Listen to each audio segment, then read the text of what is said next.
As is proper. Let the both brutal and cunning plans begin. Excellent, excellent. Welcome everyone to our Sunday session of Pathfinding Adventures, Pathfinder 2nd Edition with the Red Lions. We are going to let the players do a recap of last session, and we will start with the esteemed Ida. So there were weddings going on. 2 of them, in fact. I got married, and Larry got married. Then we figured out that there was an attack from the garden turned forest, turned rainforest, turned timey-wimey bullshit. So we ended up going to hell to make sure that they stopped attacking us. So we got to hell, we fought some devils, we collapsed the plane, and now we're stuck in a forest where the mushroom is way taller than normal trees. Baron? And big flying mosquitoes. Yeah, I thought it was a dummy plane we went to, not to hell exactly. But yeah, we did mainly going after Rocky the Rocketeer. Yeah, as Ida said, we did fight some devils, and the final battle, Mighty Tasha got the. Hopefully we backfired the signal to the people who sent it, and we started collapsing that whole area. And Tolmar got us out of there. Not Tolmar. Lyle got us out of there. And of course, we also had a big Ankylosaurus with us too. We all got to whammo somebody, but it was intense. It was intense fighting. I don't like to go back down there if we don't have to, but who knows? Yeah, now we're, I believe, 3 days out of Louisenthal, and we're in this primal forest, so I have no idea what we're going to run into between here and Louisenthal. Let's pass it over to Tasha. Oh, goodness gracious. I think what I still remember on top of all of that is that we found out that Victor has like 15 siblings and 2 of them are wizards, and there was a small contest between who would make the Wizard Academy of Louisenthal quicker or so. Tasha found out what the reasons for her being a duchess and made Ida concerned because her parents are basically ghosts now, so there's that. We talked about some lore regarding... Efrog talked about some lore regarding the sword to King Gneiss, and found out a little bit about the lore of the gods and the sword. And a lot of stuff that has to do with the void and creatures from the void that might be attracted to this plane. Rain had a very interesting talk to a client that I'm pretty sure was Adam Allah himself. And he left her with a lot of gold for the services provided. Then we decided that since going to the demi-plane of hell is probably very, very, very dangerous, it might be fortuitous to just, prepone the weddings and then have the celebrations later, which is why Ida and Evra got married by the word of our very own Victor and got their wedding vows and so on. And I think a little something on top of that. I think Victor cast something that made them know about if the other partner is still alive and stuff, which is pretty cool. Yeah. Then we went to this demi-plane, smacked some butts, got smacked pretty hard by multiple stupid evil devils that breathed stuff on us, but somehow we managed to get the better of Ronnie the Rocketeer and set an anchor to hopefully free Louisenthal from the barrier. We don't know though, because we did land quite a ways away from Louisenthal, and now we're just trying to find out how long it takes to get home.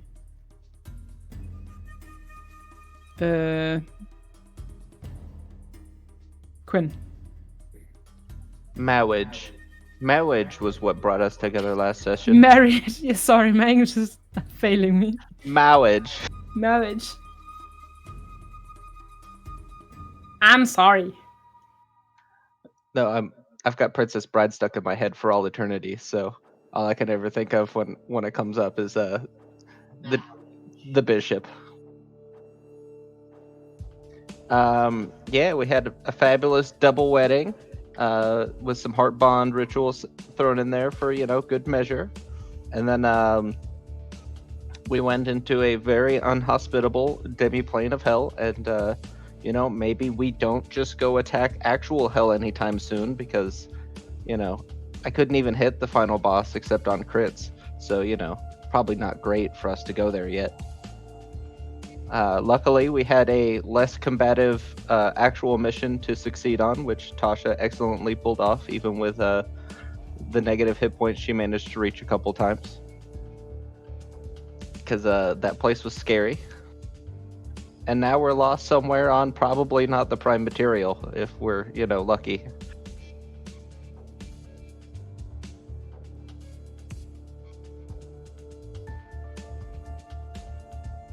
Rain. Besides speaking to a weird costume that only Rain could see, she also had another dream. And there, someone told her that maybe the giants or could have some answers for the group, or they could find answers in the land of the giants. It didn't say the giants exactly had answers. Best part of that was that it wasn't even said to which questions the answers would be, so this is gonna be interesting to find out. Yeah. And I think pretty much everything else has been said.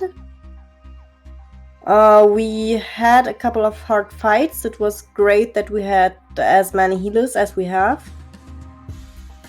And we also got a powerful healing spell, each of us, from one of the kings present for the weddings, which kind of saved us, I think. I'm not sure. One or two people maybe have not used theirs, but almost everyone else did. So, yeah, we are now trying to find our way back to Liesenthal, I guess.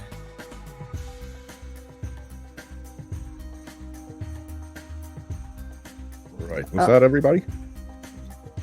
Except for me. Still got Tomar. My bad. So, you guys wrapped pretty much everything up. We did find, the demon who pretended to be Tasha's mother, which I thought was kind of morbid and a bit weird. You know how devils be. And then, just for reference, I didn't take us, outside of Louisenthal or anything like that. We are in a different plane of existence. And there is no way back other than somebody teleporting us back. Other than that, I think that sums it all up. And then over to Shogbro. Right.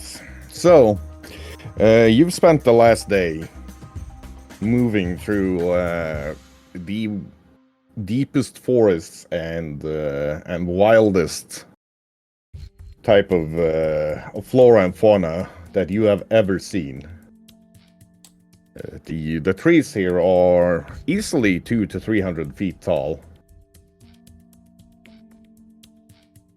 And at the end of the night, once it got too dark to continue, Lyle found you a campsite halfway to the top of the mountain where he feels that you guys need to go. So you're camped out on a shelf where you can see several kilometers in every direction, pretty much except back towards the camp. For our U.S. And Imperial viewers, a kilometer is like 100 football fields in length.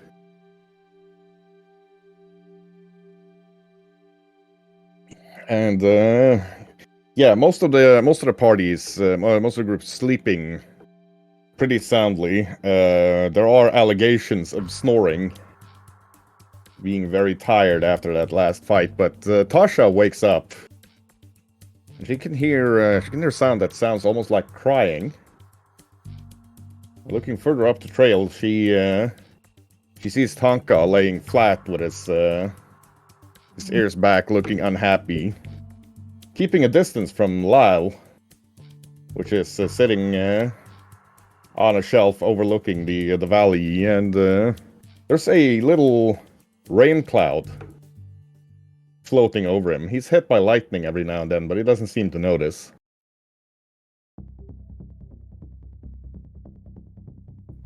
Tasha's gonna go over to Tonka and looking up to Lyle. trying to discern where this. So you said the rain cloud is over Tonka, or is it over? Over Lyle. Okay, can she like make out if this is like an attack or if this is originating from Lyle? He's uncertain. If it's an attack, he doesn't seem to have noticed it happening. So it's not a very effective one.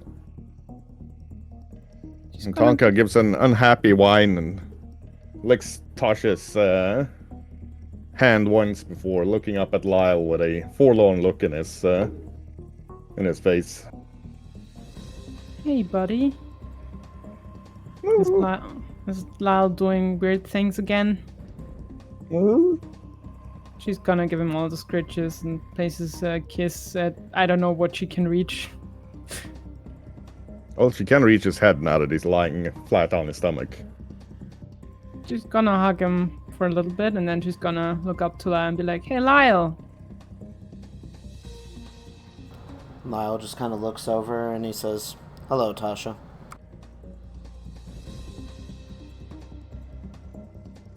You don't look so happy. This place. It's this place.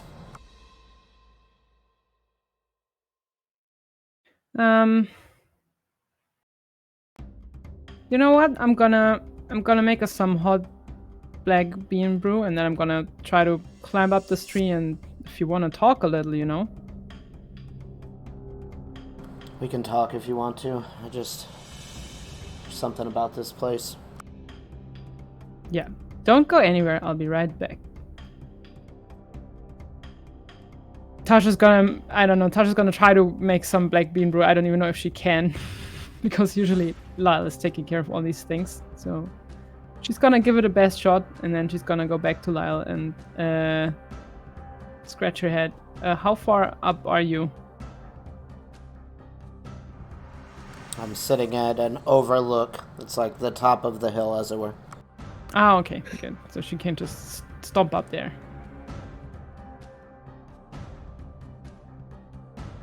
So she's gonna put a steaming mug into your hands and throw a blanket over your head.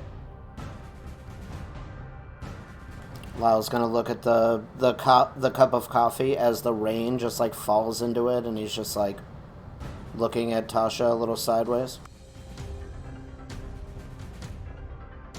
So, are you doing this rain thing? Because it would probably be awesome if it wasn't really making you so wet, and I'm slightly worried about your health. I don't honestly know that, like... I don't know how all this works, honestly. I don't know how I got us here. I don't know how I feel about any of this, and when I start to think things, they start to happen here, and I don't understand.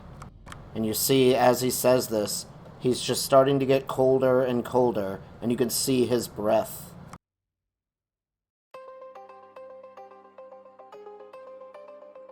Oh boy. Okay. Tasha's gonna sit down beside him and wrap him in the blanket. She looks a little helpless doing it, but she's really trying to, I don't know, make him feel more comfortable. And then she's like, okay, so tell me what exactly you feel. Like, this sounds like the very early days when I discovered that I had some sorcery in me, and maybe I can help you. But I'm not sure. Your connection seems to be a little different than mine. Well, we always talk about God speaking to us in dreams and things of this nature. I don't know that the God that I talk to at night even exists anymore, and I don't understand the connection that's happening. Like, I've never, in my entire life, I've never known love. I've never known this adoration that I feel. But for some reason, this person who speaks to me at night, I feel like I need to do these things.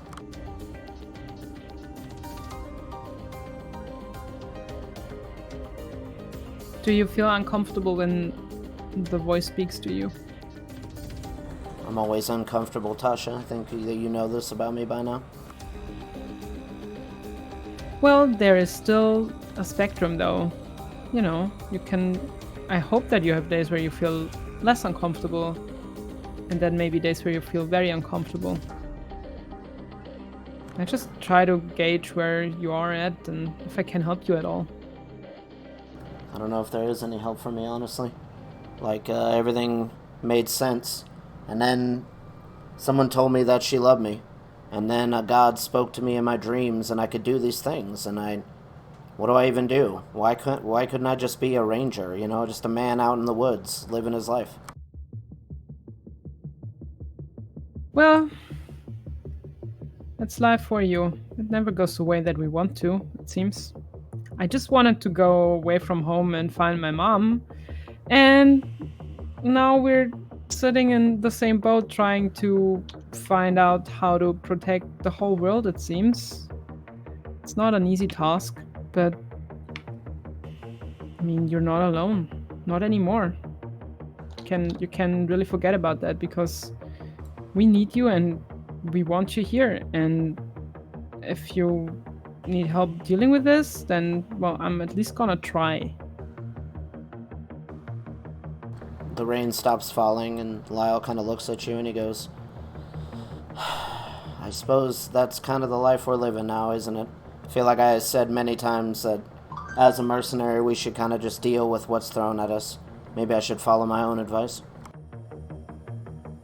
That's not always easy too.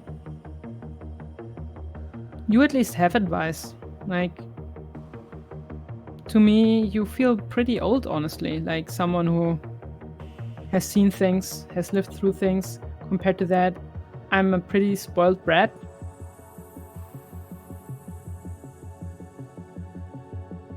I don't judge, honestly. Like, I don't think that spoiled brat really plays into it in the life that we're leaving at this point. Like, look around us.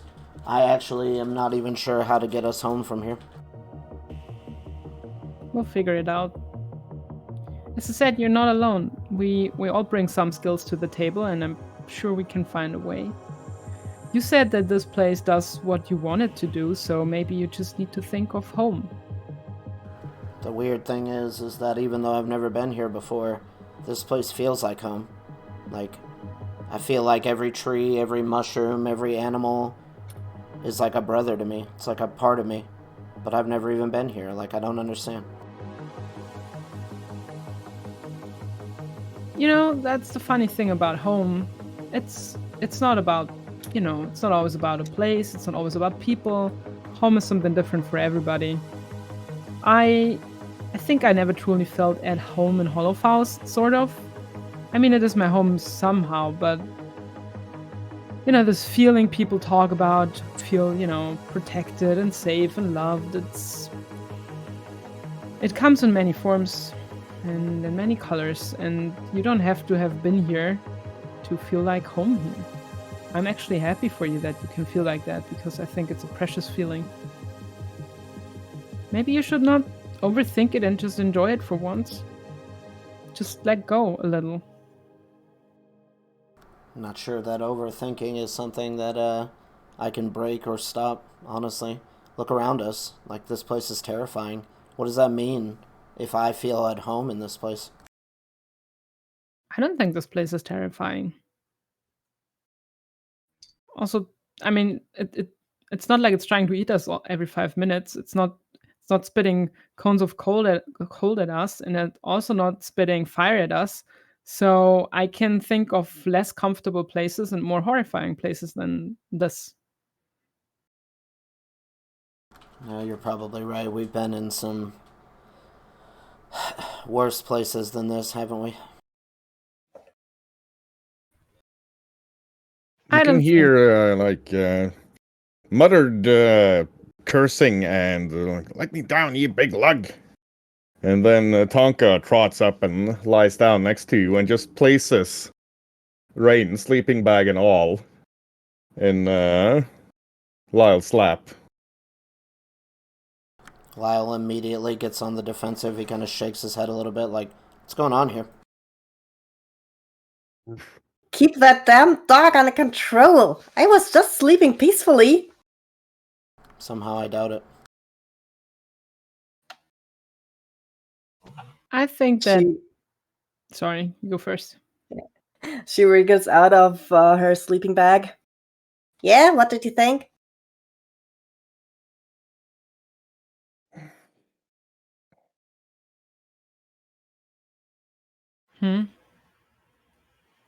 I think. Oh, sorry. I was actually my head was stuck in a few other things for a moment. I think that maybe Tonka just thinks you need help, Lyle, and Rain is one of our medics. So I can imagine that he brought her here to help you. It's not an ailment that requires medicine or something of that nature. Well, Tonka is a smart creature, but he's still a dog. He does not understand the difference. I'm gonna look at Tonka and just shake my head a little bit. By the way, Lyle, did you know that it's kind of cold here and rainy? I look down and look around and I go, I hadn't noticed, honestly.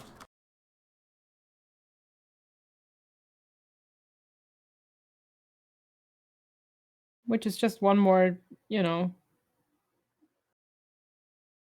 how do you say, proof that you're pretty much at home here. I actually think that these effects come from you because I did not cast anything. Neither did I. Lyle holds up his fingers and a little bit of lightning plays back and forth and he just looks at him and he goes, The problem is that I don't think or make things happen. They just do. Yeah, that is not unnormal when you have powers that you neither understand nor from the point of perspective of a sorceress, I understand because these are powers that you did not study for them. You did not want them necessarily. They're just there. They're innate. They have slumbered maybe for a long time. Now they're here. And in the beginning, it's usually like this. You don't have to think or things just happen until try to meditate or go dive deep within yourself and actually find out what are the triggers and how to control it. Lyle seems a little uncomfortable and he looks at Rain and then he looks at Tasha and he kind of squints back a little bit, but then he's trying to decide whether he should say something or not. And then he kind of just looks at you and he goes, these are not innate powers. These are things that were given to me by someone. Something. That's why it scares me. It's not a part of me. My innate powers, my ability to speak to Tonka, my feeling with the primal forest. There's a lot of things going on here, but these powers, they came from somewhere else, from a dream.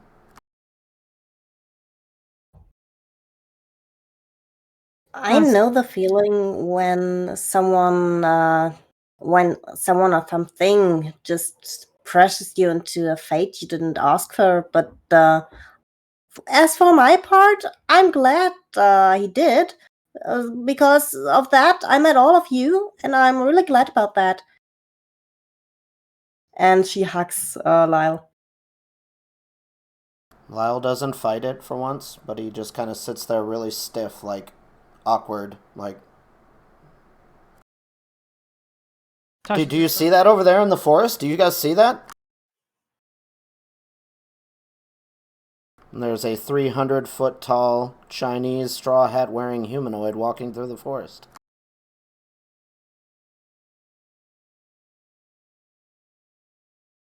Is that normal? The 300-foot tall trees reach it just to the lower part of its chest, so it would be more like 500 feet tall.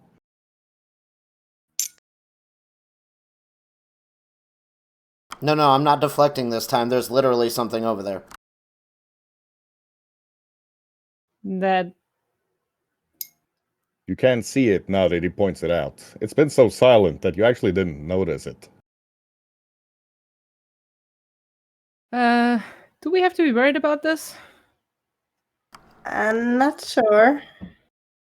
Something to be said. I don't know if I have to worry about anything here, but I don't know if that extends to any of you. I mean, I take it that as long as we're with you, that we're safe, hopefully. I don't want to fight 500 feet tall things. I don't know how it works here. I've never been here. I just know that I am in no danger here, but I don't know if that extends to you. It might behoove us to walk away. It's as you're speaking, the three of you, connected in different ways to the primal, feel a kinship to the creature as it moves.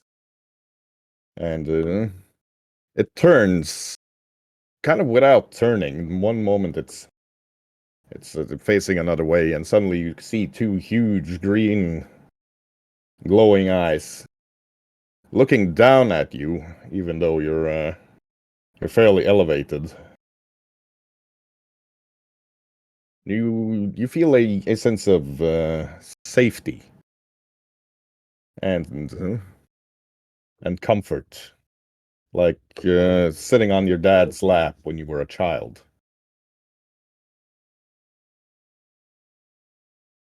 One enormous hand races to give you a big thumbs up before it slowly starts moving off again. I'd say we're fine here. Mm-hmm. Well, I tend to agree.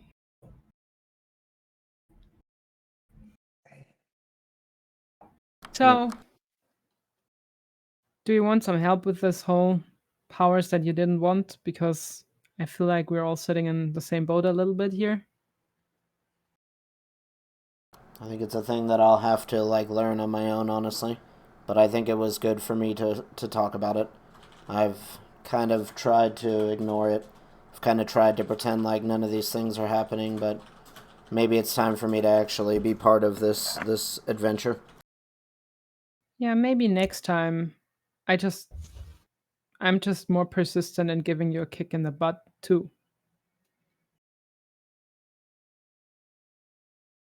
Like I'm trying not to judge, and it is often so clearly that you neither want the attention or want to talk about these things, but on the other hand, maybe you just need a kick in the butt sometimes.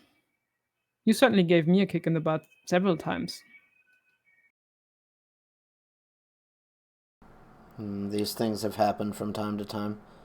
It's just hard for me to rely on others. It's hard for me to think of these things.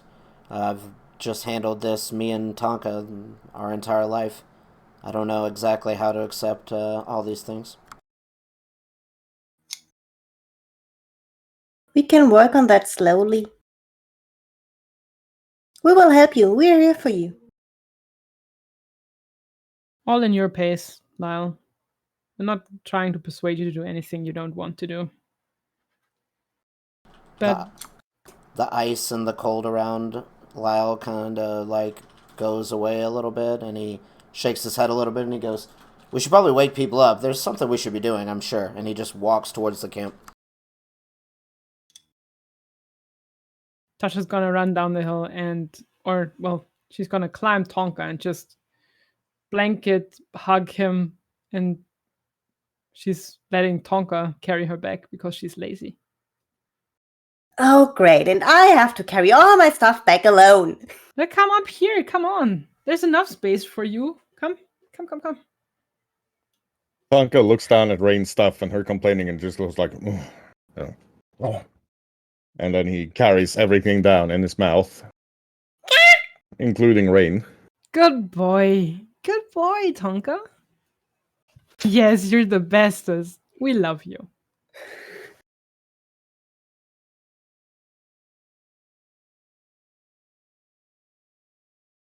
Rain just gives up at this point and lets herself be carried.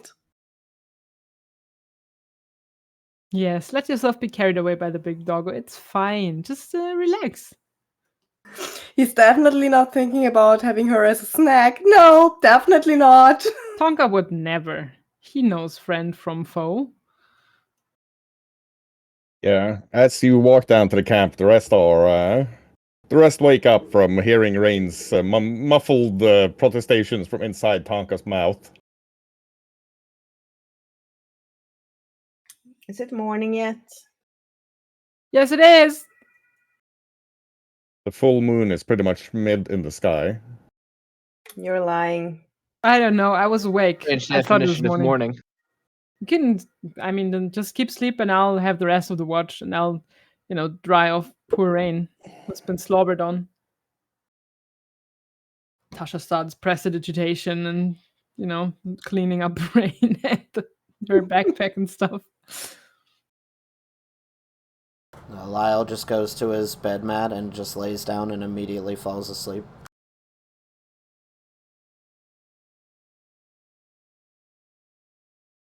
Yep, Tonka lays down and lays his head on Lyle, which normally would crush him, but he's so big that his jawbones actually touch stone before hitting Lyle, and leaving him with kind of a warm doggy gullet as a little tent/sleeping bag. Ida grunts, wraps her wings around her again, and goes back to sleep. I'm up now. I'll go ahead and stand watch. Tasha, when we are awake already, you have any idea what I could do with my hair? It kind of gets hard to take care of being soaked in dog the whole time. I mean, I can dry it for you right now, but other than that, probably either waxing it, as in there's these substances that some of the people in town just put into the hair to give it some certain form. Maybe that helps against the dog slobber. Or just bribe him with the sausage every time he tries to snack you. Rain, if you need to, I can just turn the flame on my sword and dry you off that way. We said drying off, not incinerate. Yeah, That's if I hit her. Thanks for the offer, but I think I'll stay with Tasha on this one. Anything to report out there? Come again? Is there anything to report out there? Since I'm going to be taking the watch. Well, if you see a 500 feet tall figure with a straw hat, just ignore. It's friendly. What? Yep, it's totally fine. Okay. He gave us a thumb up. Okay, wonder what they're drinking. Yeah, Evra can also see the gargantuan humanoid shape moving slowly in the distance. Whatever they have, I want it now. Holy shit! No threat to us? Shouldn't be. Okay. I'll stand watching until daybreak. Right, the rest of the night is uneventful, except for maybe me having the most beautiful play of stars and moon that Evrock has seen in his entire life. This place is pretty dope when it comes to nature experiences.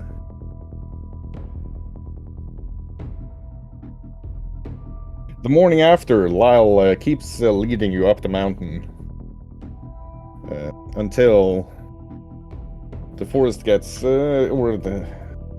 starts getting furs, and the furs get thicker and thicker until it starts changing to other types of trees. And before you know it, Lyle leads you out of the forest's edge, and you can see Louisenthal.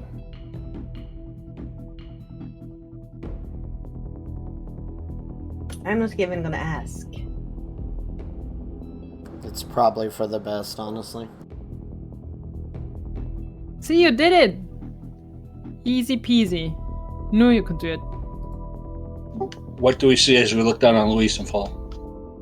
You see a lot of people. It seems that the wedding guests, most of them have, or some of them have left, but a lot of them are still there. There's no battle going? Having a closer look, you see a lot of people walking with crutches, or missing an arm, missing a leg. Some missing both.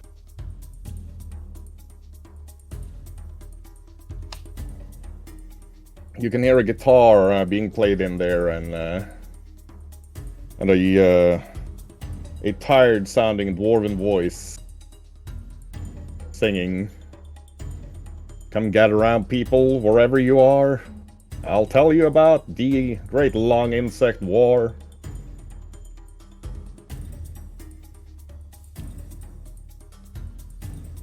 I'm gonna take to the air and look for my husband.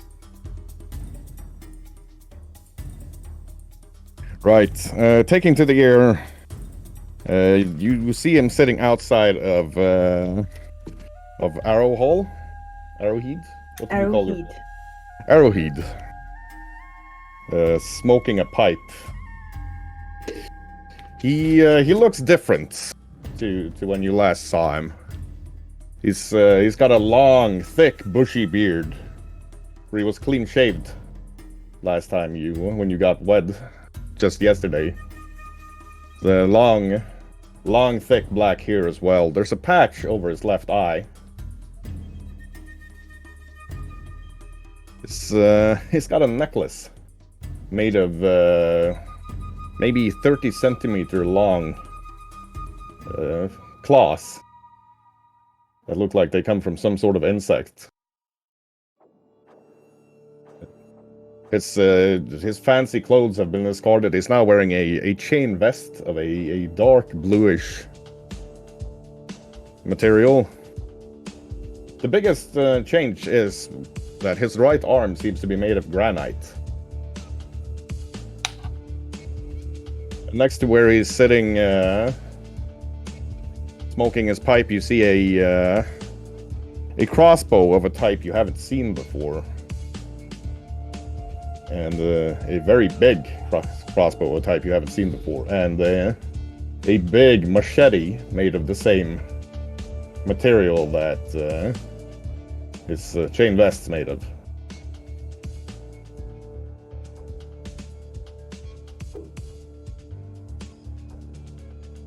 I'm just gonna speed up and almost crash into him, as I normally do. Right, as he gets up and picks you up, he moves with a lot more grace. And his movements are a lot more fluid than you're used to from him. He embraces Ida as she comes in at ramming speed. I missed you. Oh, me love, I missed you as well.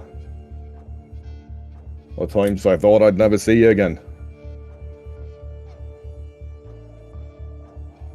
What has happened to you and how long?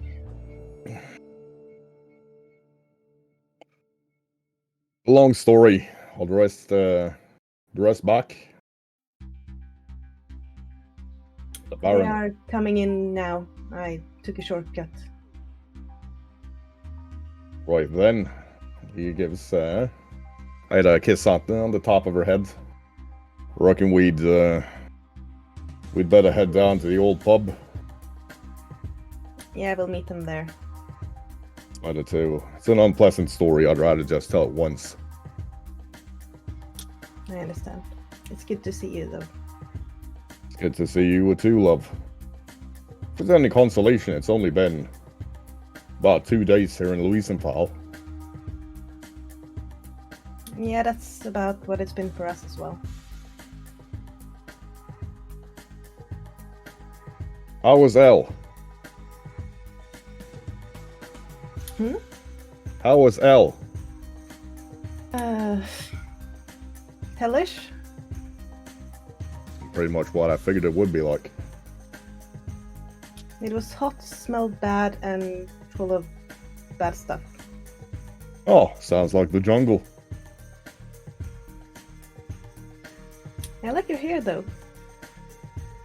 Thanks. I didn't know I knew. I thought I'd have more time before you came back. Figured I'd shave it at some point, but if you like it, I'll consider keeping it. I ran my fingers through it from my perch on his shoulder.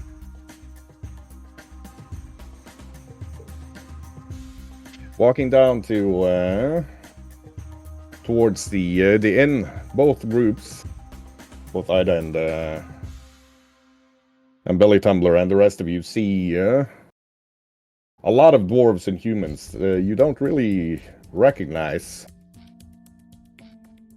Sporting, some of them are very heavily scarred. Many of them are missing an ear, a finger, leg, that sort of thing. And most of them are dressed in fairly light, either a light chain vest or just a leather jerkin. The only common denominator is everybody seems to be sporting those strange crossbows. You haven't been, you've seen, and there's a marked lack of any light melee weaponry. It's mostly two-handed weapons or heavy things like warhammers, axes, maces, that sort of thing. A lot of them also have claws of various sizes. All look insectile in origin.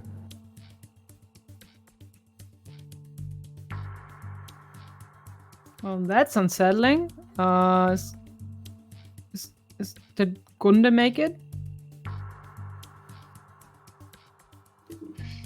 Sitting outside the Gebsbraustuben, also smoking a pipe, a sort of tobacco you can't really say you've smelled before. A sweet, kind of cherryish smell. There's a very tan young lady that pops up and briskly walks over and kisses Victor on the mouth as you walk up.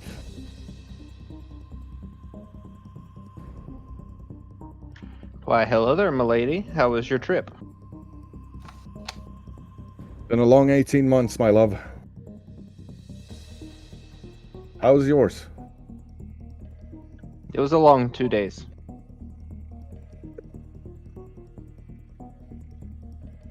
Lady Briar now has her hair in a short, pixie cut kind of style. And her left hand on the mechanical arm has been replaced by some sort of crossbow-looking contraption. Instead of the full plate armor of a knight she wore last time you met her, she's wearing a breastplate of a very silvery metal that leaves her arms bare, showing off a tattoo on her left bicep, or on her right bicep, of a dwarf barbecuing some sort of insect monster over a fire and drinking beer. She looks into Victor's eyes. He notices that her right eye is now milky white from some sort of injury that must have partially bisected it at some point.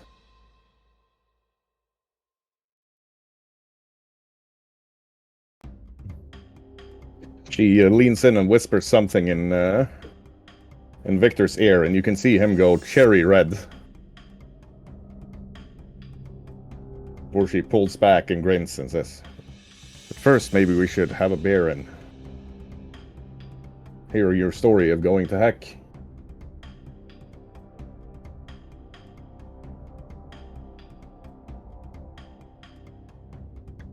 I have a feeling that your 18 months in the wilds will be much more interesting. Not so interesting. Pretty much the same every day. Wake up, be attacked by huge, horrible bug creatures, fight them off,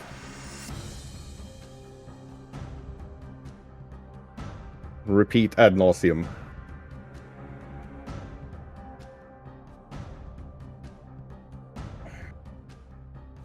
The worst thing has been coming out here where no time has passed and suddenly you have 400 letters to write to somebody's parents and no time to do it. Almost sounds like you should write them on the other side where you have extra time. Yeah, the humidity eats through any paper in a day or two there. You wouldn't believe it, but I'm on my 19th pair of boots. I live not far from a swampland, so I'm familiar with high moisture combat. It's... She smiles and grins. See if we can't do some high moisture combat ourselves after all this is done. Winks at Victor and enters the Braustuben.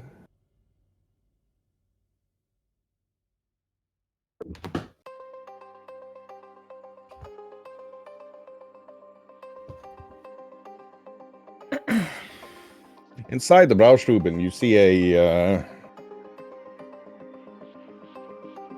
insectile head, not like an ant or anything else. Think more like a tyrannid, mounted on the wall. Looks pretty old, and there's a chair as you all enter from people of varying races. You see dwarves, halflings, humans, a drow, handful of elves, and a very big contingent of half-orcs sitting around drinking, all in the same shape as people you've seen before. Are there people living on the other side of the portal? Oh, Baldi, or Colonel Baldigunda, as we've come to call her, is in Camp Humphreys right now. In case and one of those portals should open up and spew out more of those insects again, but it's been quiet there for the last 6 weeks. We figured you probably did what you needed to, and whatever was intersecting with the garden, well, didn't have a clear route in anymore. So she's fine? Baldi, she was made for jungle combat. She is a machine. Yes, she You is. wouldn't believe how important she's been in there. Yes, I do. She kicked all of the ass. Well, I'm happy that you had each other's backs. Of course we did. Just like you. All the original soldiers of Louisenthal, well, they've seen you go out, face horrible danger together, come back. You're role models to them. The Sons of Evrock in particular were a pretty stalwart group when it came to defending Camp Humphreys. The Sons of Evrock. What? Yeah. Some of the dwarves started I guess they called it a kind of a warrior lodge. After the hobgoblins fell. And in their honor, I guess.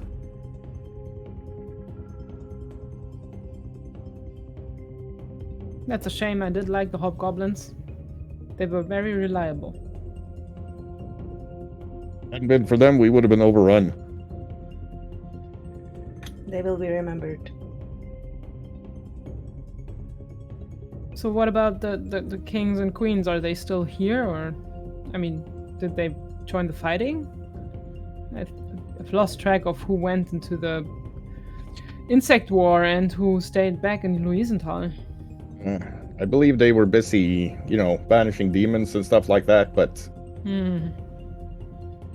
They did pop in around 6 weeks ago and help us clean out the last of the bad stuff. I'll tell you, that's King Gnisis. He looks like a kindly old dwarf, but my lord. Well, he didn't become king for nothing, I would say. One of the big ones, the Leapers, it had his wife down on the ground, was about to bite her head off, and he just stepped up and punched through its chest with his hand. Any more casualties in Louisenthal? What happened after we dispelled the barrier? Is everybody safe?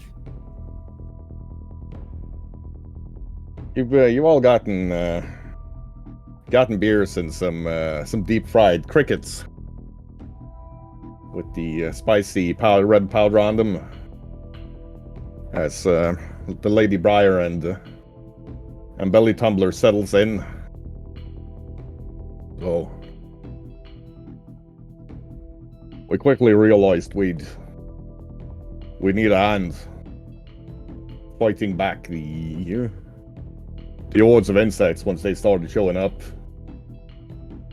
So your aunt and uncle, Duchess, and the Kings were quite amenable in helping us set up a portal network where anybody who wanted to fight for a good amount of cash and a plot of land could join us. And well, there was quite the amount of volunteers from pretty much everywhere. I'll tell you, Louisenthal is going to be a lot more interesting when it comes to the cuisine going forward. But it wasn't without cost. On the other side of the garden, once you go deep past where reality gets a bit wonky, you'll find Camp Humphreys, named after two halflings who were very popular, Reginald and Cosette, who fell in the 4th month of fighting before we'd gotten proper palisades up. And outside Camp Humphreys, you'll find around 3,000 graves, give or take.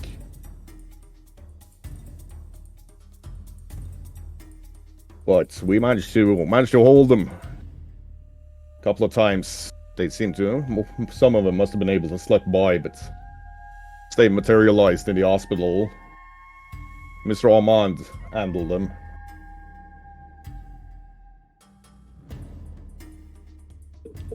He's had himself quite the, what did he call it? Specialization in medicine in a jungle environment. Well, Fighting on that side of the portal.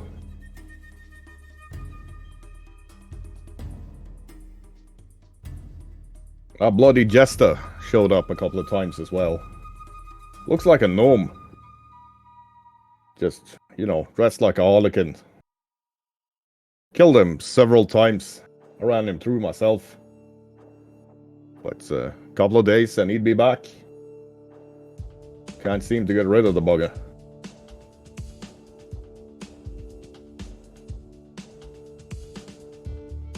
Now we have a foothold on whatever's on the other side of the garden. Little camp there with around 100 soldiers.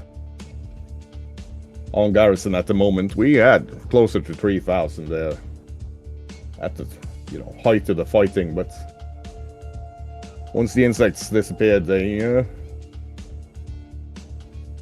wasn't that much need for mercenaries, and the gold from the Dragonlords was mostly spent on defending the barony. So, most of them have wandered a jolly way, but I'll tell you, the name of the Red Lions should now be fairly well known on all 5 continents, and if there's a 6th, probably there as well. oh goodness gracious.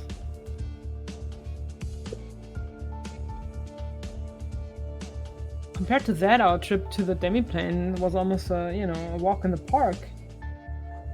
A very warm and stinky park, but yeah. And deadly. And uncomfortable, but yeah. So, Yeah. that means Armand now has his almost has served up his time for the certificate he wanted, no? 18 months plus the months he served before. He's a bit uncertain whether the what did he call it? Dimensional discordance or whatever. I don't think those were the words he used, but he was a bit uncertain whether that would count as time served or not. I mean, he did serve 18 months. It doesn't matter. Time is time. Why would it not count? From what I understand, the contracts in all of Faust got clauses for that sort of thing. Oh, good grief. We'll find a loophole. Of course they do. Time served has to be on the same plane. That's just bullshit. I'm gonna go back and upturn the law myself if I have to. Well, you do that, Duchess. I'll tell you, Baroness Alida as well. Been in there fighting like a demon. Speaking of the Baroness, where is she? She's with Baldy. Over on the other side. She hasn't left for the last 18 months.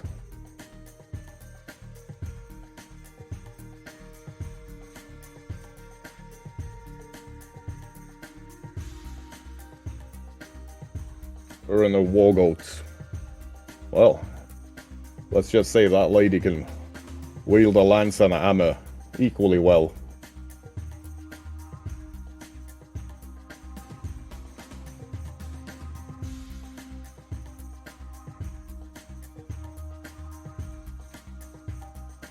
You've lived through quite the stuff, I guess.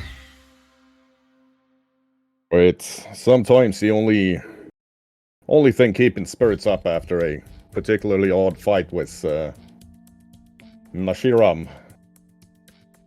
The bardic talents have been a great boon to us.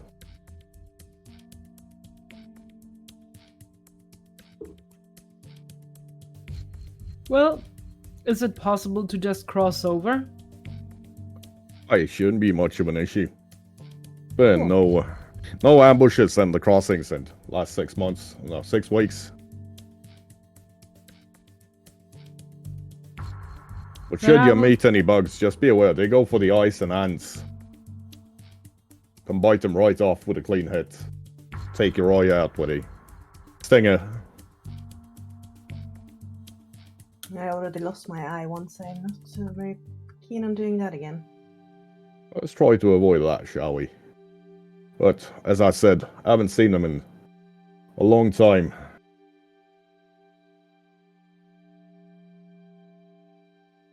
He nods over to Lady Briar, and she gives him a nod. Seems they've gotten to know each other well. Just say the word, we'll lead you in, but figured you might want to have yourselves a refreshment after your trip to L and update us on how the fight against the big old demon went. But every minute we spend here is like, what, a day over there? Or an hour? No, a week? Let's go find them first. Lyle kind of steps forward and he's like, we beat Ronnie's ass, we sent him home. Let's go do the thing. Right, excellent. He I'm always bringing struck my me beer. as a bit of a prick with his pricing. Sadly, we were not able to get rid of him completely, but you know, I have a feeling he's gonna bounce back from that, and we haven't heard the last of him.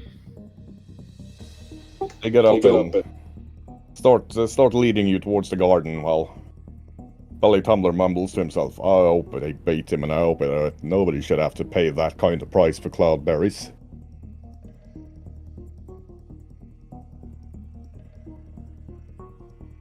If he doesn't object, I'm just gonna land on his shoulder again. Yeah, he doesn't seem to object. He's a lot leaner, you noticed, than when you last met him. For an ogre, well, ogres and their appetites, they're usually pretty well padded. This moment, he's all bone, muscle, and sinew.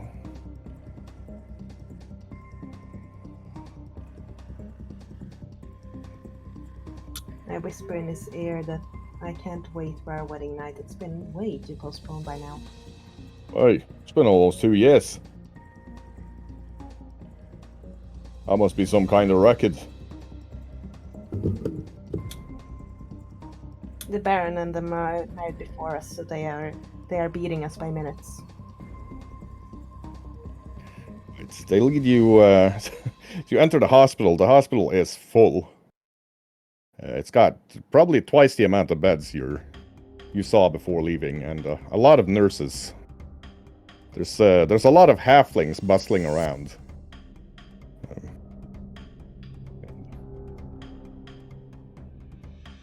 They lead you into the garden, and it's a walk of about an hour into the forest of the garden before it starts getting warmer. Insect starts buzzing, and the heat and humidity, you quickly realize why they're wearing very very light armor. The plant life changes to deep jungle. Those of you without waterproof boots soon find your feet wet before you walk into an area where all the plant life, everything, the earth is just scorched down to the bedrock, and you can see a tall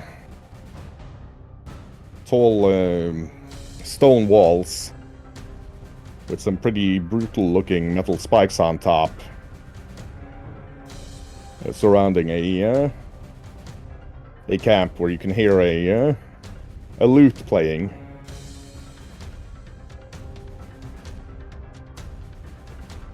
A very muted sort of melody. And behind one area of the camp, there are thousands of plain white wooden crosses. Or other types of markers.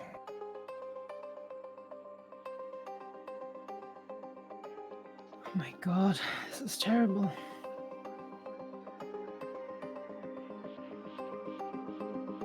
This is terrible. We should have been here. On the other hand, then it might not have stopped. Entering the camp, you see a lot of soldiers wearing only pants with well, the parts of the pants from the knee down ripped off, and sandals or boots. Some even walk barefoot, just relaxing, trying to stay out of the sun.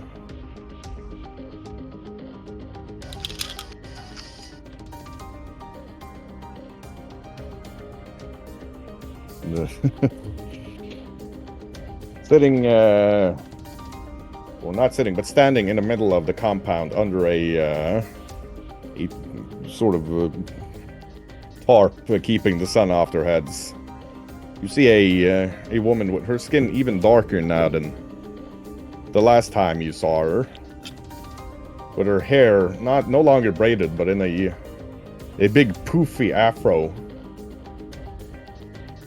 The right side of her mouth is permanently up in a smirk, probably from nerve damage from the heavy scarring you see in her face.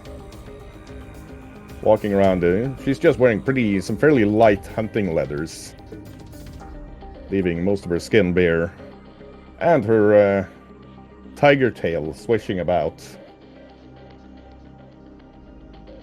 What? Next to her, there's a big shield made of some sort of insect hide that seems well used, and a spear with the tip made from some sort of huge insectile stinger. As when she notices you, Baldigunda rushes over and gives Tasha a deep, long kiss before pulling back and looking her deep in the eyes. I was certain I would never see you again, my love. Well, I was certain I would see you again. What happened? How are you? I missed you. I can't even imagine how you must feel. It's been 18 months. Why did you stay here? Why did you...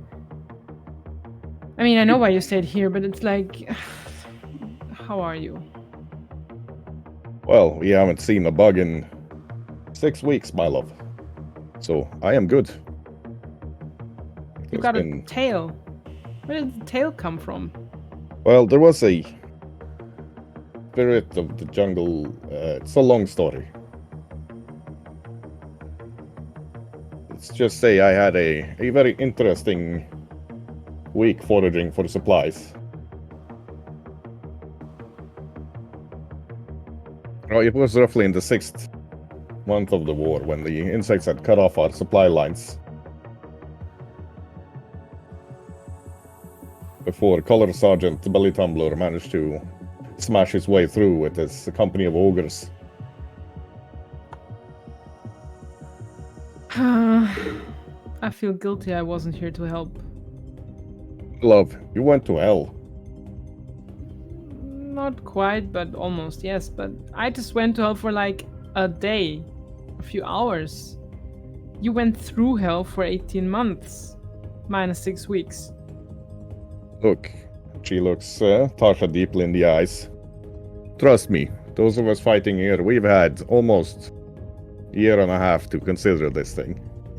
This old timey-wimey bullshit of the gods is not your fault. Nobody here blames you. We just did our best to hold the line until you came back. So that guilt you're feeling, you take that, you pack it in a leather bladder, and then you kick it over the horizon as hard as you can.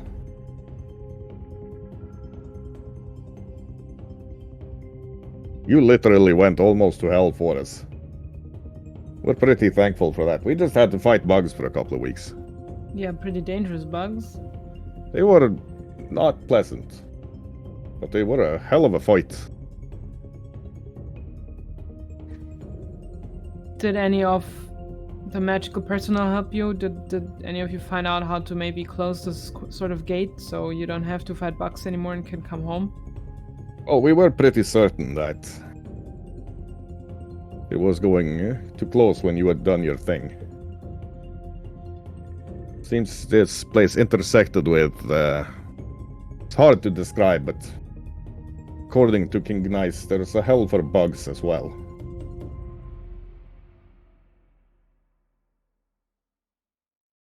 Well, Or a heaven for them. Hard to say, really.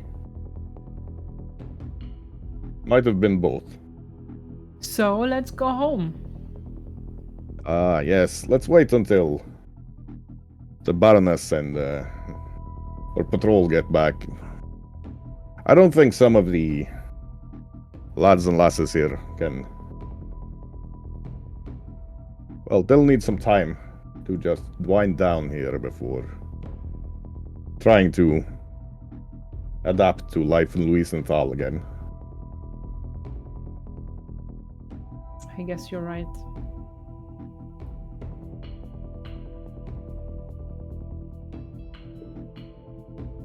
I guess you're right.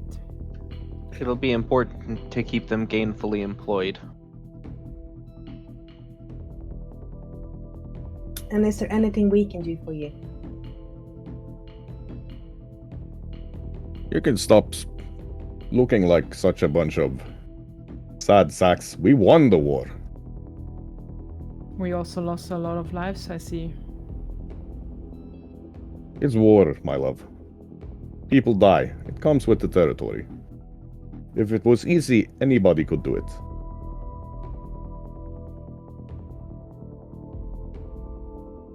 Lyle's like nodding his head and he kind of casually walks away and sees if he can figure out who's playing the lute. Yeah. Sitting over, there's probably 40 or 50 of the garrison sitting listening to Nashiram playing the lute. She looks different to the last time Lyle saw her. Now she's wearing a a short-sleeved shirt with the Red Lion's emblem and like embroidered on the chest, and a short armored skirt. See, in addition to the loot, there's a long spear and a longbow leaning to where she's sitting, and she's playing an old but very popular song from the Ebon Coast about a wife waiting for her beloved sailor to return from a 15-year journey. Seems to be a fair amount of Ebon Coasters in the garrison at the moment. Mostly halflings. Most of them dark-skinned, but some of the immigrant clans, like Lyle is himself. Lyle takes a deep breath and he okay. And he's fixing his hair a little bit. He kind of wipes his sideburns down, and then he tries to look as nonchalant as possible as he just goes and sits down next to her without saying a word.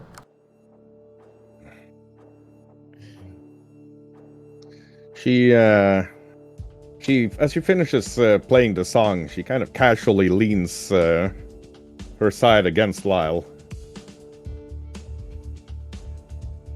Once the song is over, most of the garrison finds somewhere else to be.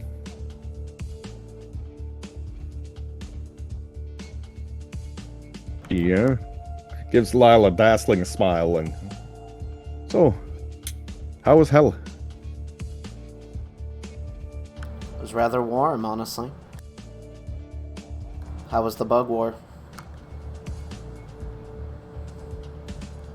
Mostly boring, but with some interjections of sheer terror and fear for everybody's lives. Seems silly to talk about these things, honestly. He's just gonna kind of slowly put an arm around her, and he's just gonna be like, maybe we should just enjoy a moment. Well, Lyle, I thought you'd never ask. She leans into him, kind of shyly. You can see her blush a bit.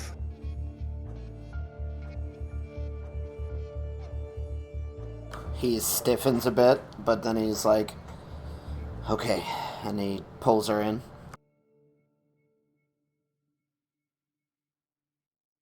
Yeah. She looks him in the eye, kind of shyly, and it's customary to kiss the one you're into at this point, if of course you want to. Lyle looks around a little bit in a panic, like, Mom? No. And then he goes in and gives her a nice kiss.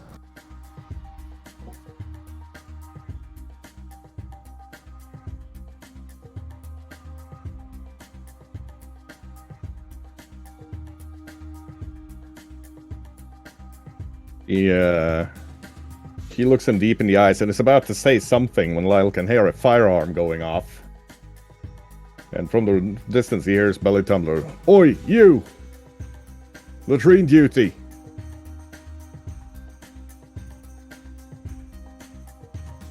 Is that a gun? Was Yeah, that fire? Oh, that's just Lucas. He's got his tendency to fire his gun too early.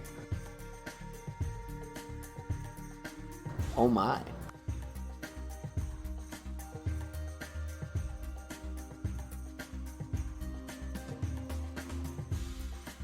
So, shall we just sit here a while? Let the others deal with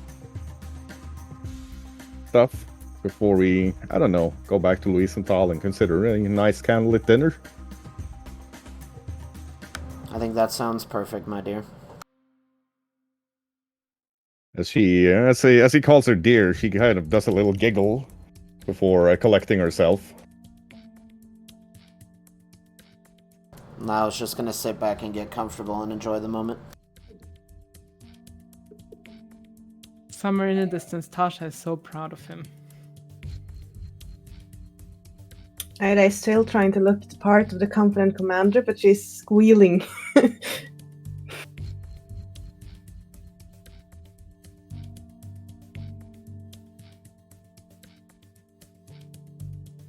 So, Lady Briar sits down, lights a cigar with the same sort of cherry-like smoke from the tobacco. So, I'm sure this must come as a bit of a shock to all of you, but try to look confident in front of the soldiers. And honestly, they were all followers of Aller Otaris. It is the way of soldiers and mercenaries to fight and die.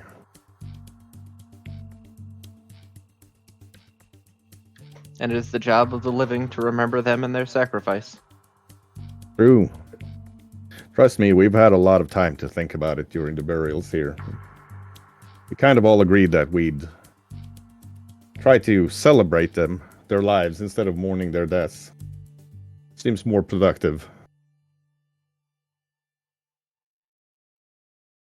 And of course, again, this comes as, well, I imagine this comes as kind of a shock to most of you. Not that I think your trip to hell was very pleasant.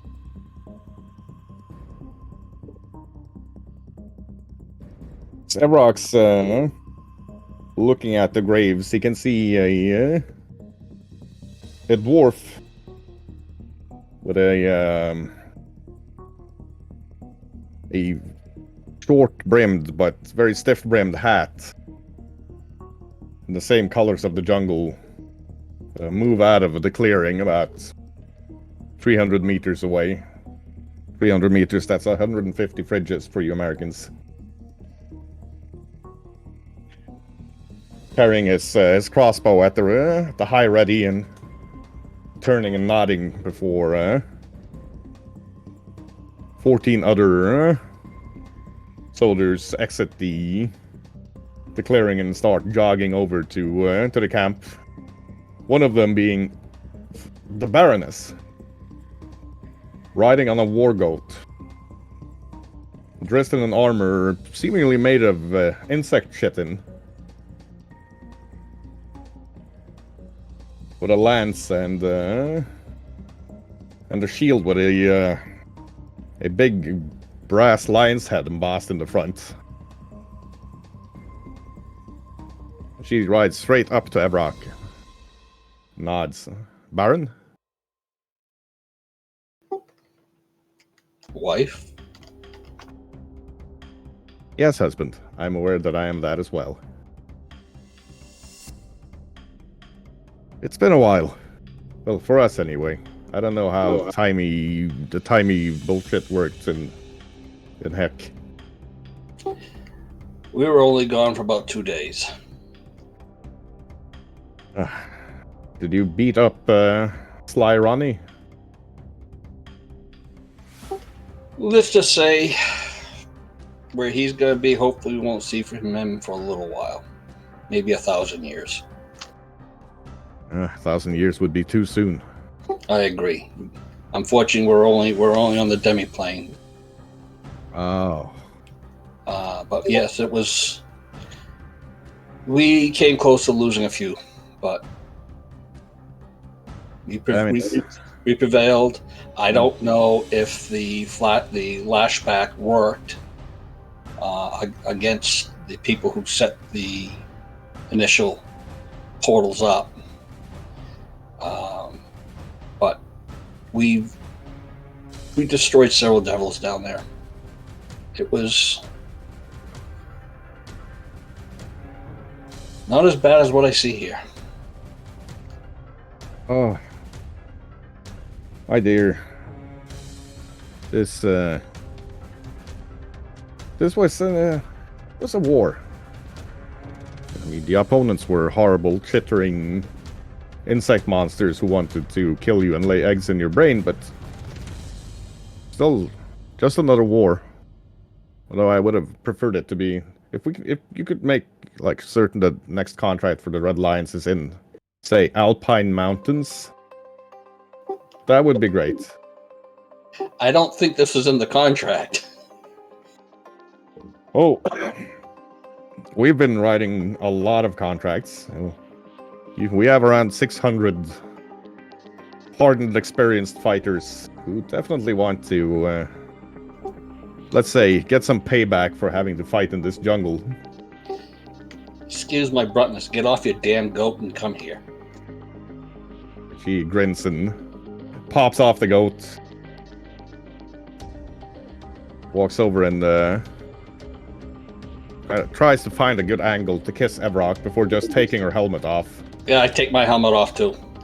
There's a bit of like clunking and scraping before both decide that the helmets have to come off. And I give her a big bear hug and kiss. Oh. She looks at Evrock's bullet armor and her own insect armor.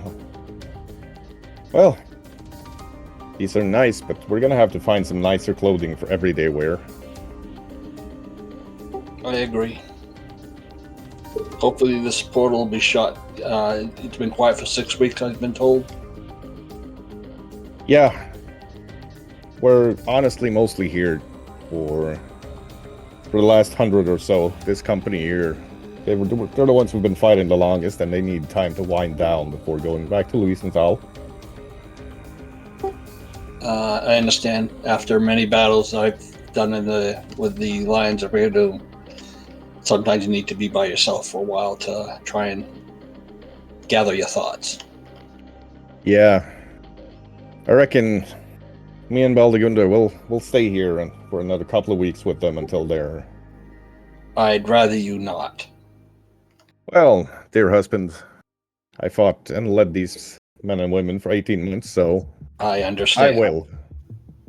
But it won't be long. For you, it'll be maybe a day.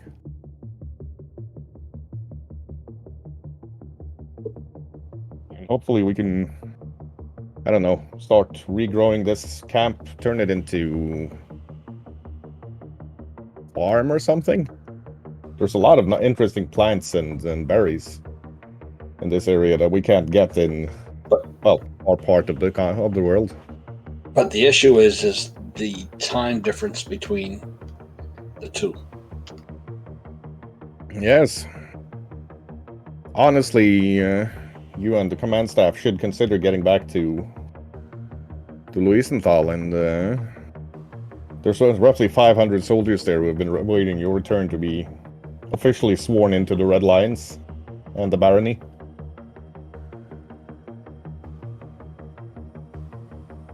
And all of them have been promised you could have done it plots yourself, of land. Baroness. You could have done it yourself, Baroness. You didn't need me. You are a Baroness. I haven't had the time. Honestly, it's been interesting. But, I'll tell you all of about all of that. Well, tomorrow for you, you lucky old goat. And in a couple of weeks for me. But we've waited for almost, year and a half or so. I could order you back. You could try. I can try. And I will make certain that all your bear is warm and your food is cold for the next 2 years. It wouldn't be too much of a difference the way I've been going on lately. And that is why you need to go back to Louisenthal and be the Baron. And I need to stay here for a little while longer and be the commander before we can, start off our marriage properly. Is your father and King Nice left? I believe King Nice and the Lady Lyriel had to leave. You would not believe how much use she's been here. She I has heard. had, according I to heard. herself, the time of her life, or at least the last 100 years. And she was talking about sending gifts and also trying to negotiate a hunting license with you. There are some 40-foot snakes around, and these that seem to be indigenous to this jungle, and she loves the taste of them. 40-foot snakes. Yeah.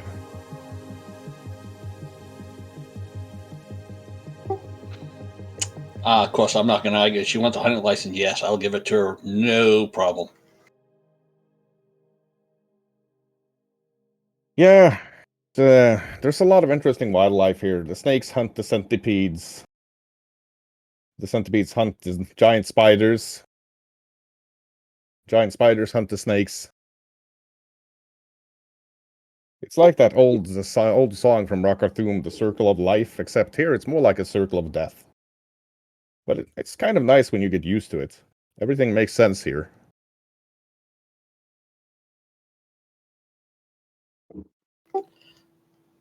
I don't know. All right, I will see you whenever you return.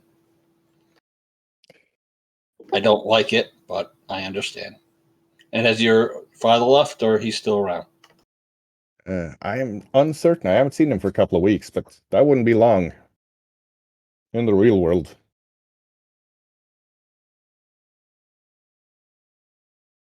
I had a request of King Nice, but I guess well, maybe I can still get where I want to go.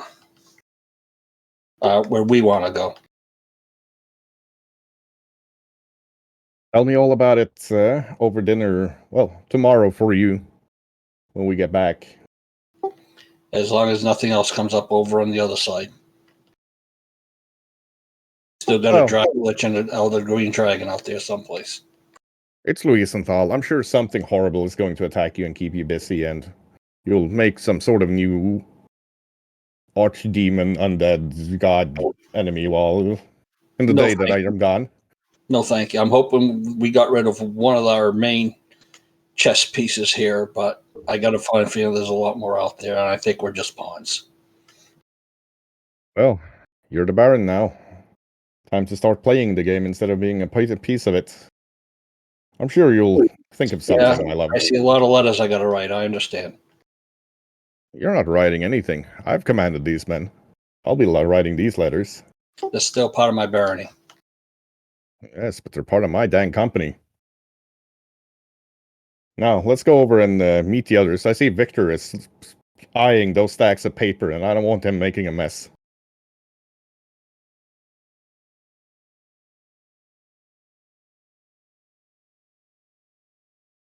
I will catch up with you briefly. I'm keeping away from the paper since I stopped walking after hear about the snakes. So I'm just keeping away from all paper stacks and stuff like that because they're gonna blow away. Tasha silently places like a stone on top of all the paper stacks. So they are safe.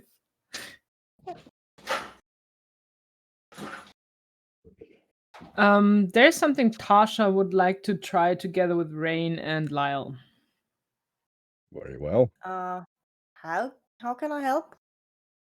I don't know. But I think it's worth giving it a try. Would you two care to walk over to the graves with me? I look over at the bard and I kind of give her a little wink and I go, I guess we can do the thing. I'll not keep you long, and you can go back to her soon, promise.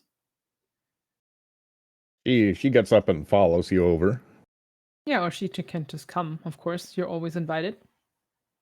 Well, so what do you want to do? I think all of us have a pretty good connection to nature. And I mean, this jungle is foreign to us, but I was wondering if the three of us could tap into these powers and just give those graves a little,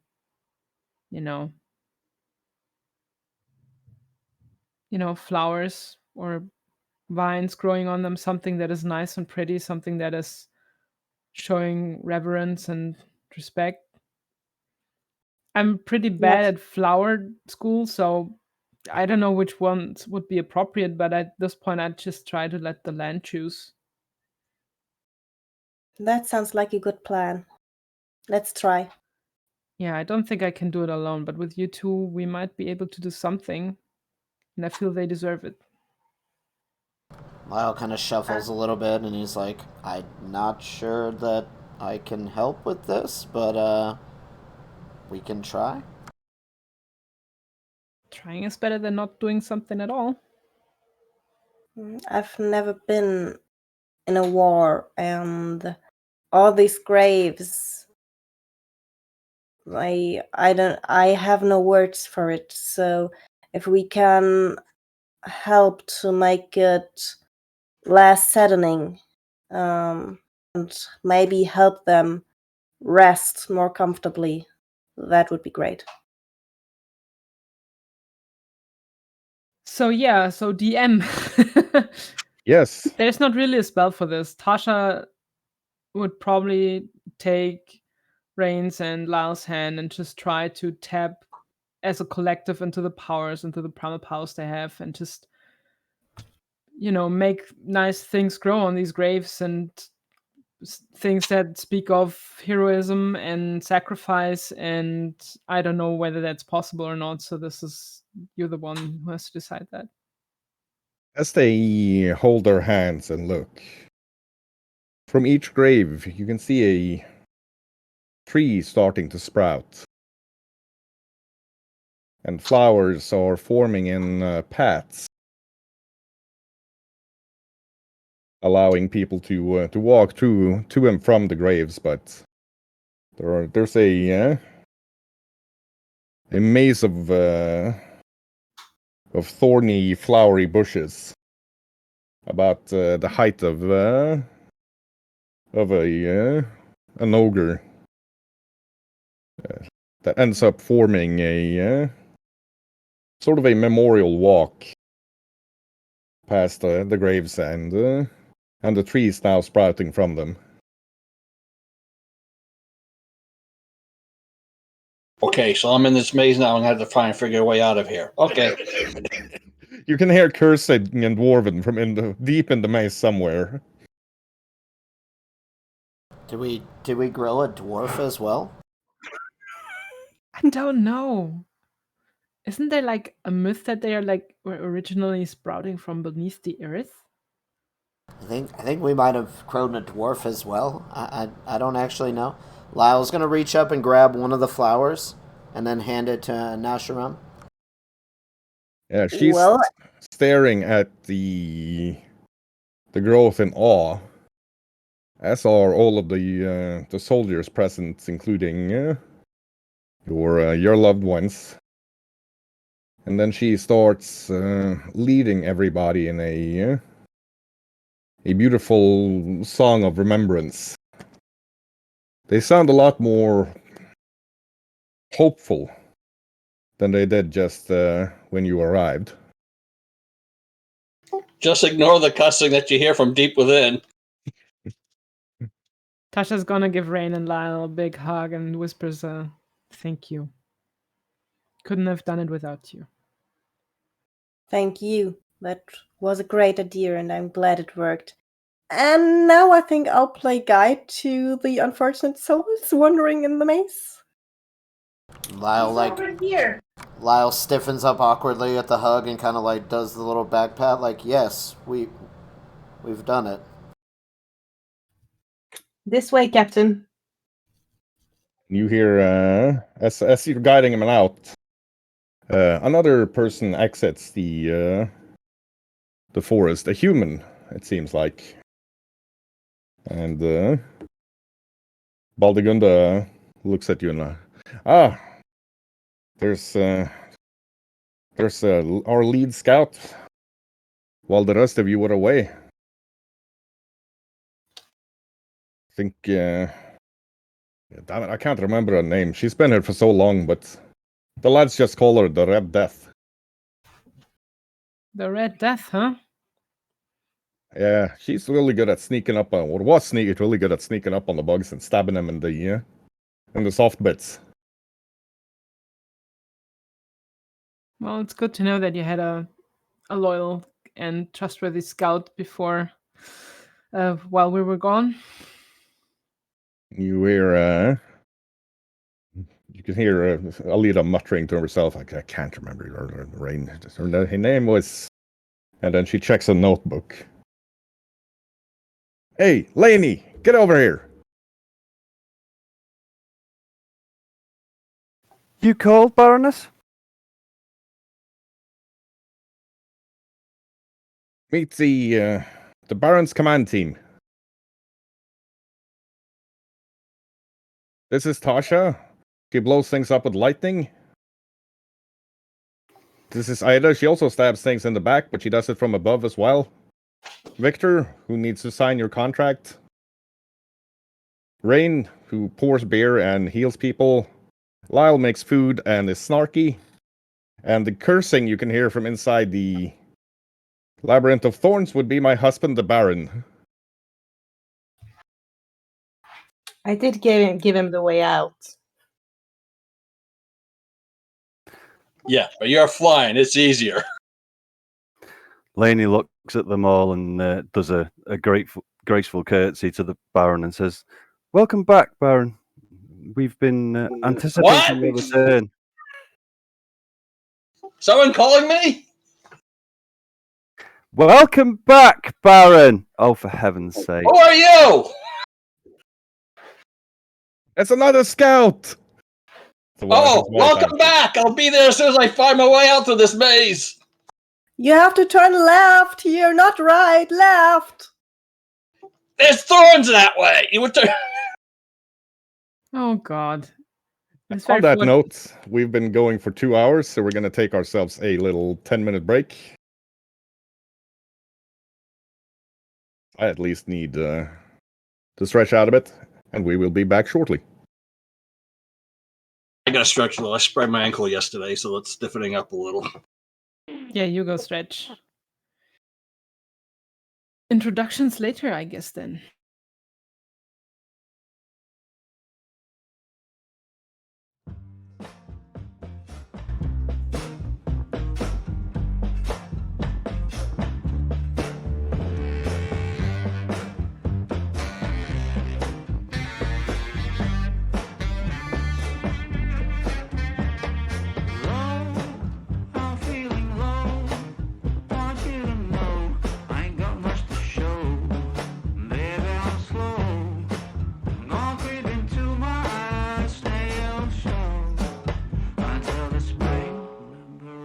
From my winter hell, I've got candles and candy. I can be your daddy if you only let me creep into your prison cell. Hey baby, can you tell I'm not a criminal?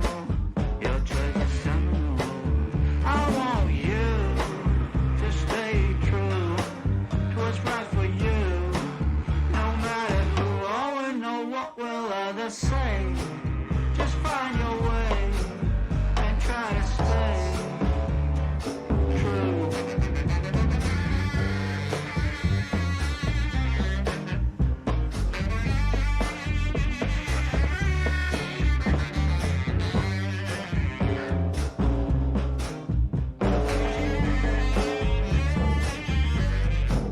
Just speak low, stand in your row.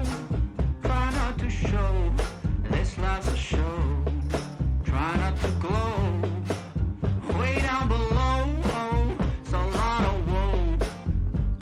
And that's not a place where you would like to go. I've got cigarettes and brandy, which could come in handy if you just help me loosen up my hand grenades fuse. Baby, don't refuse my truth, but it's up to you not to choose. I want you to stay true to what's right for you.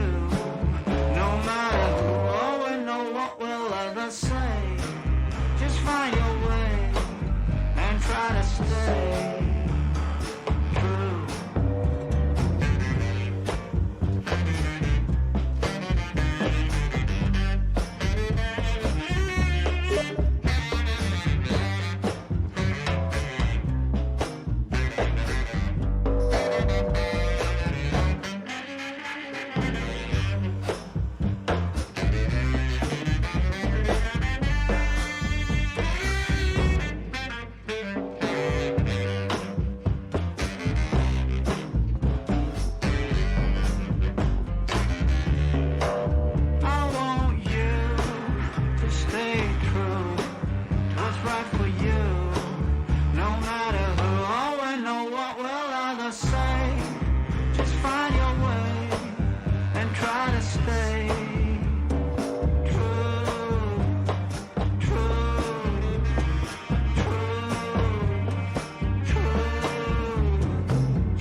Right. Once the dirge is done, a lot of these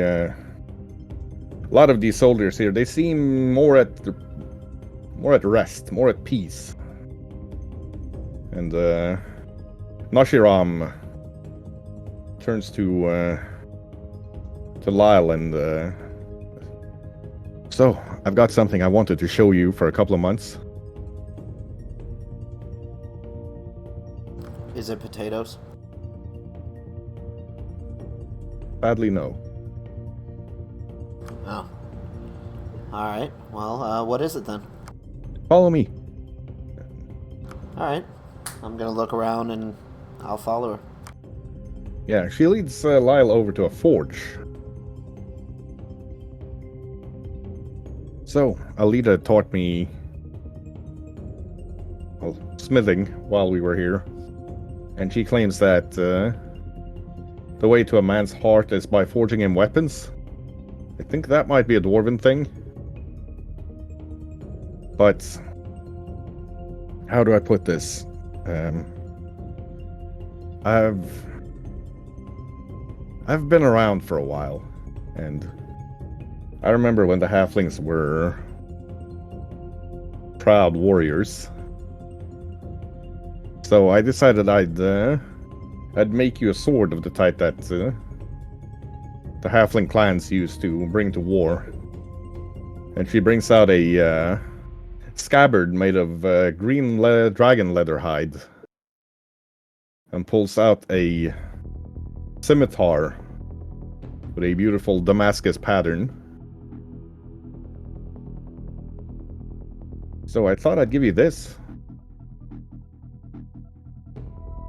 Lyle kind of like looks at his feet for a minute and he kind of like shuffles a bit awkwardly. And he just looks at her and he goes, "All I had to give you was a flower. This is weird." I had more time to prepare. You can make it up in the next 18 months. Oh, and I also made you a cloak. She says and pulls out a cloak made of green and black dragon scales. You've been busy. Well, in between all the horrible fighting and death and being attacked by gruesome insect monsters, we did have a lot of downtime. And as you can see, there's not really a lot to do around here. Not sure I know what to say, darling. As he calls her darling, she blushes and, well, now that Alita's taught me to smith, I thought maybe you'd like to teach me to hunt. I imagine I could show you a few things out in the jungle. She gives him a big grin. I'm like, well, that sure sounds enticing. Maybe I could show you a thing or two out in the jungle as well. As long as you got your bow. I mean, there's lots of things to be hunted. Oh, I know what I'm going to be hunting. Bugs, probably, right? No. I was thinking more of a big snake. I've heard there are some 40-foot snakes and stuff around here. Are they good eating or what? 40 feet sounds like bragging, but yeah, I'm sure they're going to be good eating. I'm going to find out later. I think I'm more worried about the giant spiders, but I mean, if you want to go, we can go. I think we should join the Baron back to Luisenthal first. He seems to be... Look at him, he's almost tripping on his little feet to get back. And you can see Evrock cursing, coming out of the mace, picking thorns out of his cloak and armor. I'm gonna hook my arm with hers and I'll be like, yeah, I guess we can hunt another time. There's always time to shoot things, I suppose. Absolutely. As you walk back to the others, you see Bully Tumbler and Briar making their farewells. See you in a couple of weeks. Before they start leading everybody back to Luisenthal. Tasha's gonna stay. I mean, that was her plan, at least. She would like to stay with Baldigunda. Holding in looks at Tasha when she says that. Oh, love. I have been in this jungle for a while now. Another couple of weeks without you is not too bad, but you should return to Luisenthal. Talk to your aunt and uncle before they leave. It will help us find your mother. Are you sure? I mean, I wouldn't mind staying a few weeks here. I've been through so many different kinds of biomes now that I don't really care. I wouldn't mind you staying either, my love, but you are a duchess. You must go do duchessy things like eat canapes and snip red cloth hung over a road and talk to your aunt and uncle. Yeah, but I'd rather eat the canopies from your body. You'll get the option to do that very soon, my dear. Promise me you won't do anything stupid for those last weeks. This is a milk run, my dear. What could go wrong? Don't worry. Don't say that. Don't say what could go wrong. It summons things without magic quicker than you can think.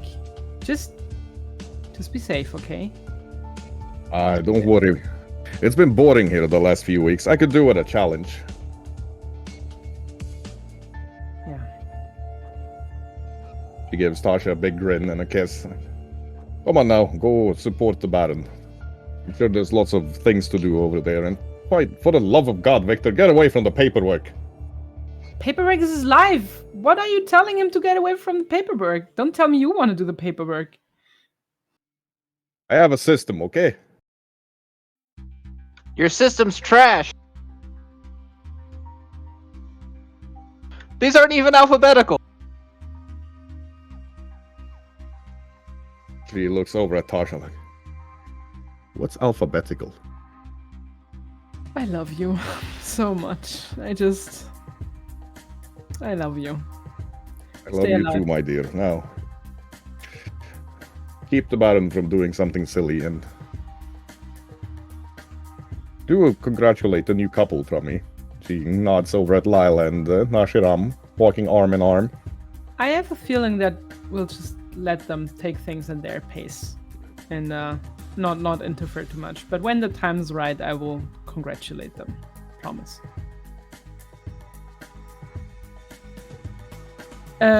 Question to the DM. Yes. Is Lani coming with us? Yes. Okay. And also, if you get him under 4 eyes, tell Lyle that if he breaks Nashi's heart, I will tie him down and feed him to the fire ants. She's a good girl, even though she has bat wings. He knows that, but love is very new for him, so cut him a little slack, love. They'll figure it out. It's gonna be fine. You know, I know, but you also know the code. Sisters before misters. Yes, I know.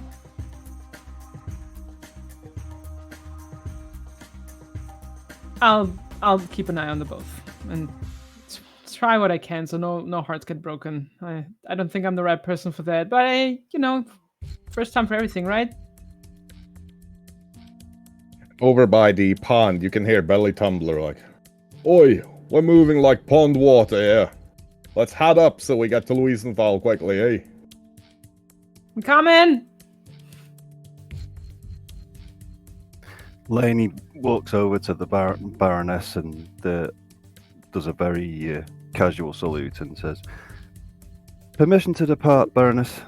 I've taught the other scouts as much as I can." Permission granted, Lele. It's Lainey, Alita. But thank you. She walks over. Sir Belly Tumbler, are you ordering me? Well, it all depends, Baron. Are you leading this column or you're part of it?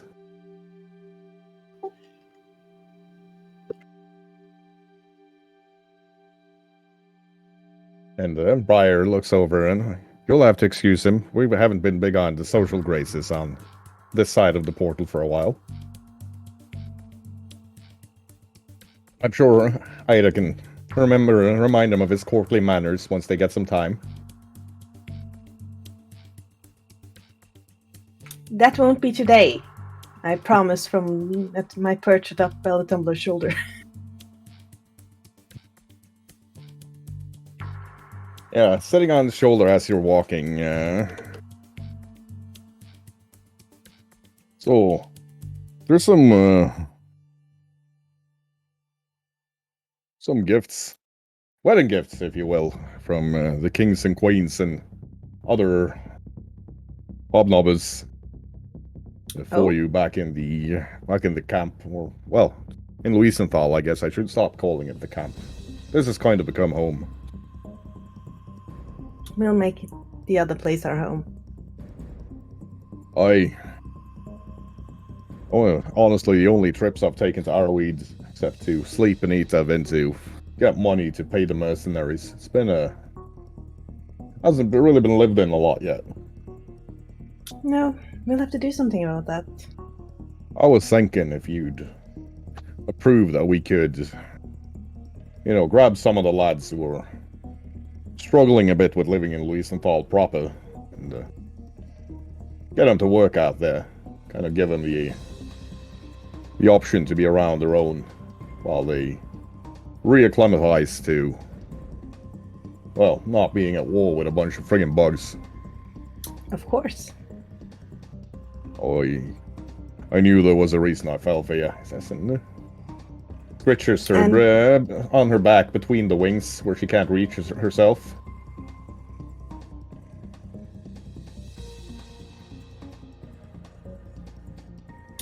I knew there was a reason I married you too.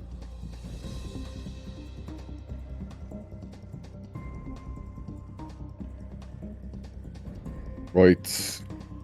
There we are. As you exit in the hospital. The humidity down there was intense. Indeed. I see somebody started braiding Rain's hair, but it almost looks like Baldigunda's now. Rain started braiding Rain's hair. That's not my handiwork. My hair? What's with my hair? Oh no! I think it looks fabulous. I'll fix it. I can make it dry for you if you want to. Yeah, make it dry first. Let's make this a lot more easy. I'd say we need a girls' evening. Just doing our hair and look at dresses. That's gonna be after my wedding night.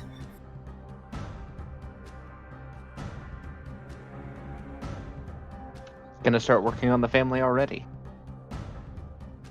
We haven't consummated yet. I hope it's twins. Oh, wow.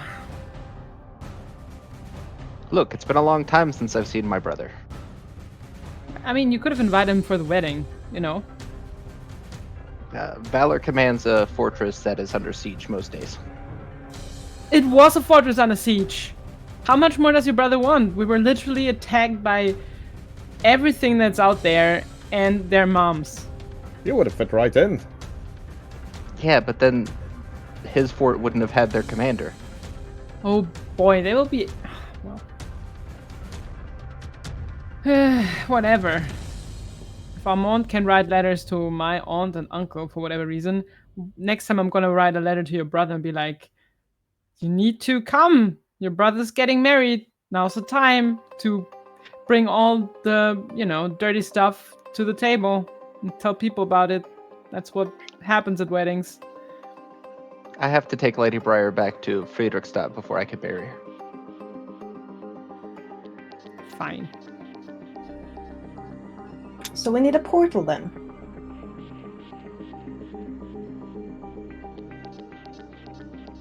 I have to wait until I get the letter back.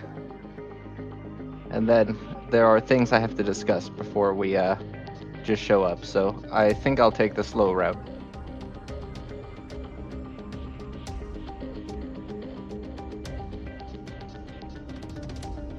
So, Belly Tumbler looks at all of you. We've made certain the wedding gifts have been put in your respective dwellings. Much as I'd love to stay and chat, I recommend we meet for breakfast tomorrow. And he looks at, smiles over at Lainey and I imagine Lele would like a bath after the last 6 weeks in the jungle. He's been doing the deep recon stuff for us while the rest of us have been fighting. Lainey looks back at Belly Tumbler and says, "You're not wrong, Belly. My hair's a disaster.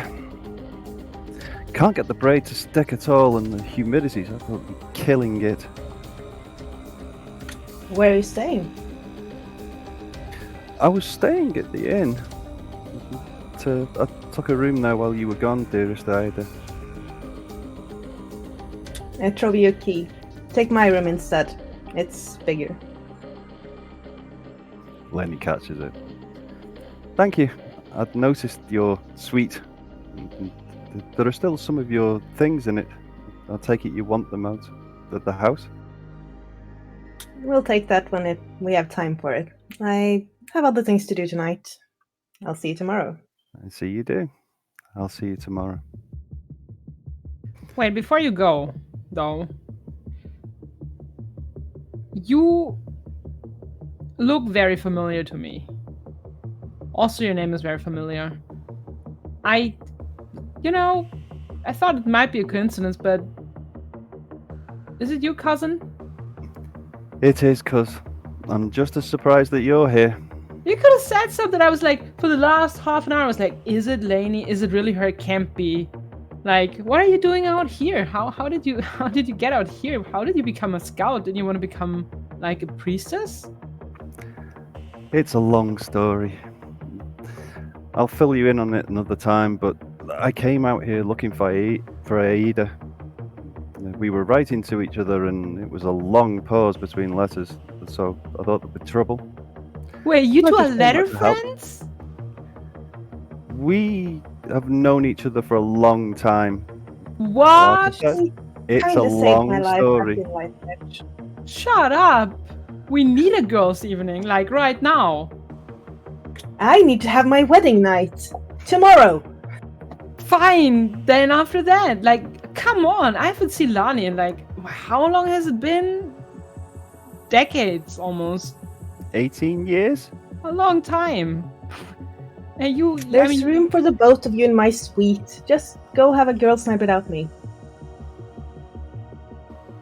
I am not moving from the shoulder. But Ida, I cannot do this without you. We're gonna wait until after your wedding night. But I will talk to Lainey until there. Because, like, there's not a lot of relatives I have that I like. So, Lainey is one of them that I do like. Among the 3 or so.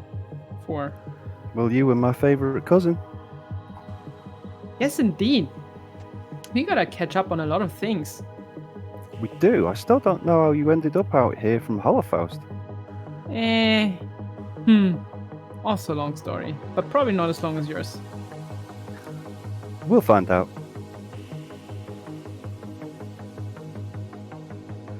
You can hear a door slam on the second floor of the inn as Lyle and Nashiram have disappeared without saying a word. Oh my. We're going hunting. Yep, and she's gonna have great success. Tonka, for once, is sleeping in front of the fire in the common room. Lainey goes over to Tonka and says, "My, you're a big one. Hello there," and just runs a hand over his head and scratches behind his ears.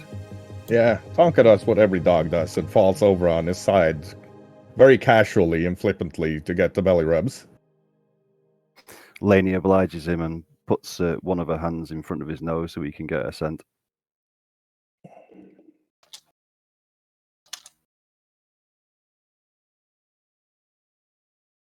We're going to be very good friends, Tonka, aren't we? Woof. Good boy. Smart dog. Probably even better now that Lyle found a little bit of his own luck. Hopefully. I really cross fingers for him.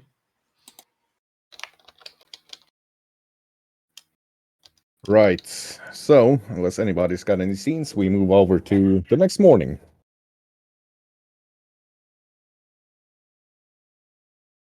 What, we do not play out the explicit scenes? Oh, boo. I think that would break with TOS and also break my brain. It's fine. I'm just joking. We don't want to talk about mashing potatoes.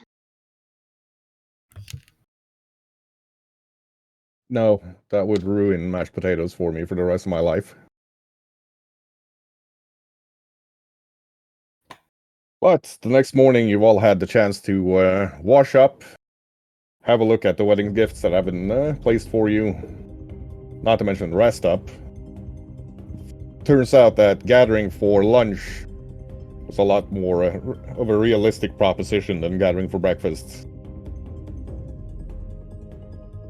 So Ida enters Gav's Braustube to find Rain already there behind the counter with a big smile. And let's, as we introduce characters, do a description of ourselves. So let's start off with Rain. Yes, Rain is tiny. She's really tiny. She's a kind of pixie, a Gathlane, if you know it. She has wings and long braided hair. She is wearing a robe, but with trousers underneath, because she's almost always flying if she's not riding on someone's shoulder. And she's also always carrying her backpack with her. And she seems to have a brand new staff that she has close to her.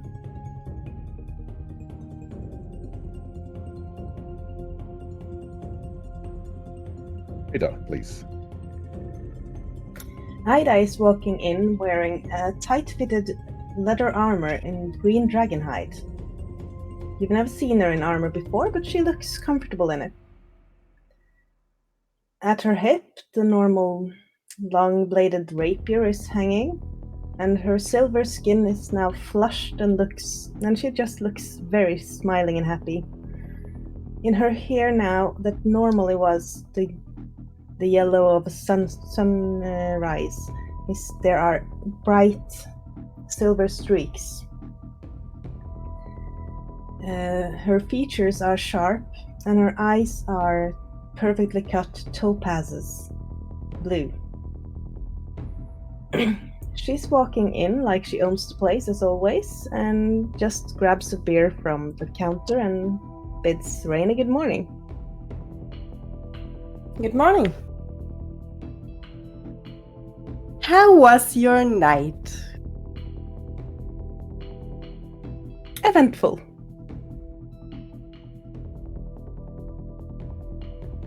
I see.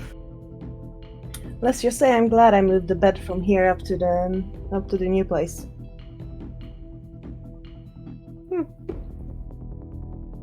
Lily Tumbler is heading into the garden again to help facilitate the drawback, but you can hear him through the walls humming to himself, like, Ich bin glücklich, sehr, sehr glücklich.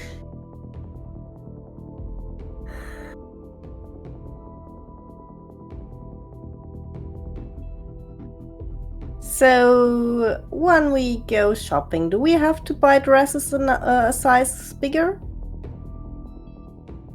Why would we do that? Too early? Okay. Goddamn pixies. Oi, good morning, Baron. And you see Evrock walking in. Oh, I didn't know I showed up there yet. We said to meet for breakfast, but this is lunchtime, darling. So, I have a Baron to run. I know, I'm paying. Right. Description. See a dwarf come in, full plate, helmet, everything, full plate. Can't see his face. Looks like he might have slept in it, but you're not too sure. He has a bastard sword at one side and a hammer on the other side, and a horn slung to his slung on his belt. The armor, I believe, was red and gold.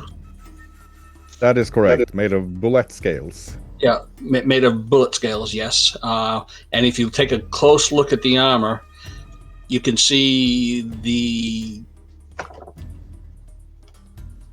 life of the Red Lions, I guess. Are there anything new added to it? That's what I forgot to ask. After all these campaigns, is something added to my armor automatically? Actually, yes. It seems the armor adds the greatest triumphs of the Red Lions as they occur, or a day or two after. I wear a cloak of valor, which I believe is also red and gold, but it has the 3 symbols on it: the bastard sword, the mallet, and I forget what justice one is. Was that the mallet? And well, it's justice, general, and crafting are the 3 symbols that are on it. Walking like he's a little lost right now, and kind of like thinking of all the things he has to do now to catch up on everything. Write home, write letters, find out where everyone left. Did Dad leave? Mom leave? I haven't had a chance to even look yet. Otherwise, if you take off his helmet, he has black, long black hair, black beard, scar under the left eye, and his eyes are like a piercing gray.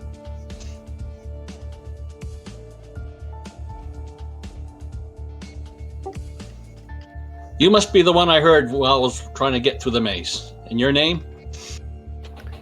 Laney stops at the top of the stairs and says to Everett, "My name is Laney, Baron. I'm an old friend of Laney. Laney, okay. I'm an old friend of Ida's, and I stopped by to check that she was okay."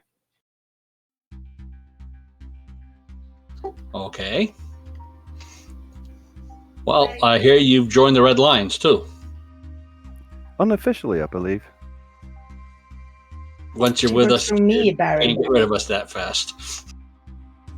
What was that, Ida? She works for me, Baron. Okay, that explains it. Thank you for the verification. Know nothing, see nothing, hear nothing. Welcome to the barony. Welcome to the Red Lions.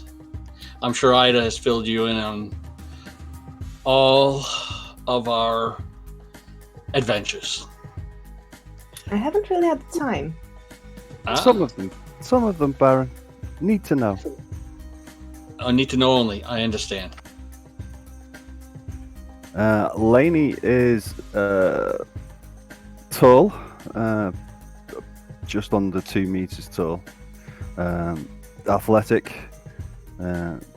bright red hair, brilliant, expressive green eyes, very elegant facial features, wearing a close-fitting purple top, snug black trousers, and a pair of very durable boots with a red sash around her waist. And she's only carrying a few visible daggers today.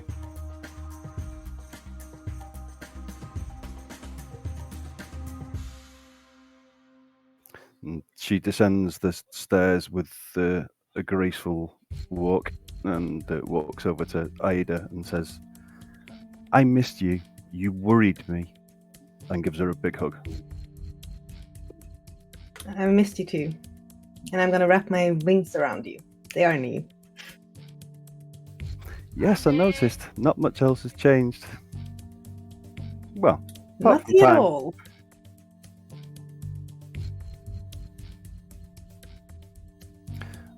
Laney walks over to a place in the inn where there's a little memorial for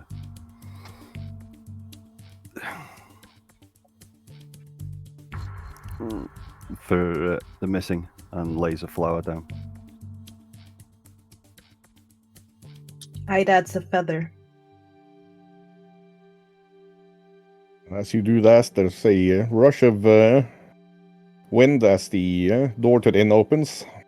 The weather seems to be getting a bit more inclement. There's now rain and a lot of wind outside as Tasha enters. Still completely dry.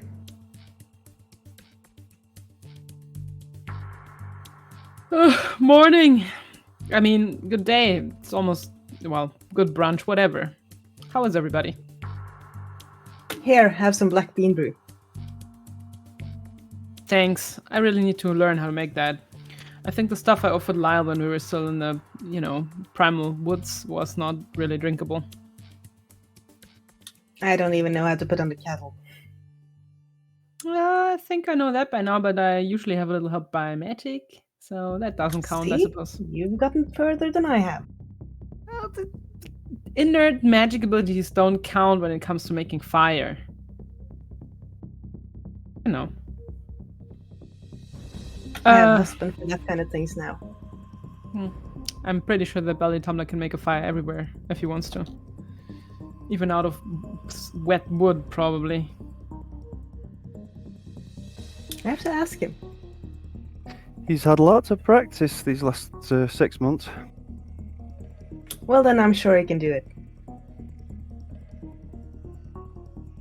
Tasha has exchanged her usual traveling outfit, which is the red leather pants and, flowy top, vest, and scarf, for more casual things, hoping that she would not have to maybe fight directly the next day. So she's wearing basically leather pants that are the color of her hair, just a little darker. Normal brown leather belt. She's wearing a soft, ivory colored blouse that has poofy sleeves, but it's stuffed into her pants, and over that like a tight, good, well fitted vest in a dark purple. And she's wearing her hats of many pouches for once, that she's got a while back. It's actually a beret, also in turquoise. She does not wear any makeup, and she has her hair in a ponytail today because it has grown long and she wants it out of the way. So she looks actually more formal than usual. On her back, she's wearing the stuff of that she got. Dang it. I'm just gonna call it, since I don't really have a name for it, the staff of Monire. That is the person who lives in there and talks to her. Yeah, and that's basically it. And she's gonna sit down and have some brunch. She looks like she stayed up most of the night, so you can actually see that she's slightly tired.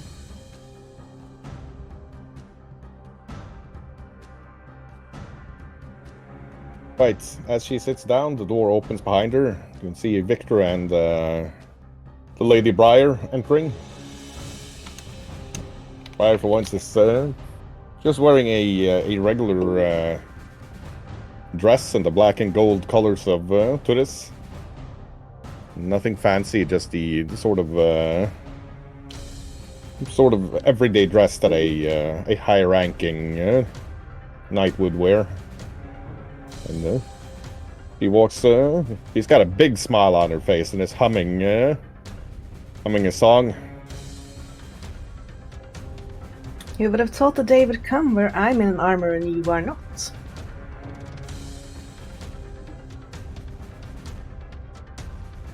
Oh, there's always a surprise for everybody. Just lays her hand on Tasha's shoulder and like, "Oh, Tasha, my dear, you look tired." And then she expends one of her paladin's blessings to remove exhaustion from Tasha before moving over to get Breakfast? Well, at least this time it was not because I was sleeping on top of books. This time it was because I stayed up all night identifying things that we got and accumulated over the past weeks, and that, just were lying around an observatory and needed some love. Thank you. It's very kind of you. I should not have a way to cheat out of exhaustion, though. You deserve it. Don't worry, I blessed myself and Victor just before we came over. We haven't slept much, he says, and gives Tasha a blinding grin. Neither have I, but I don't need to be treated.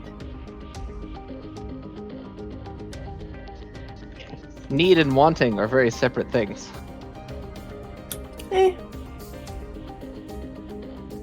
I'm dancing Victor over look to like, the place. no, by the way.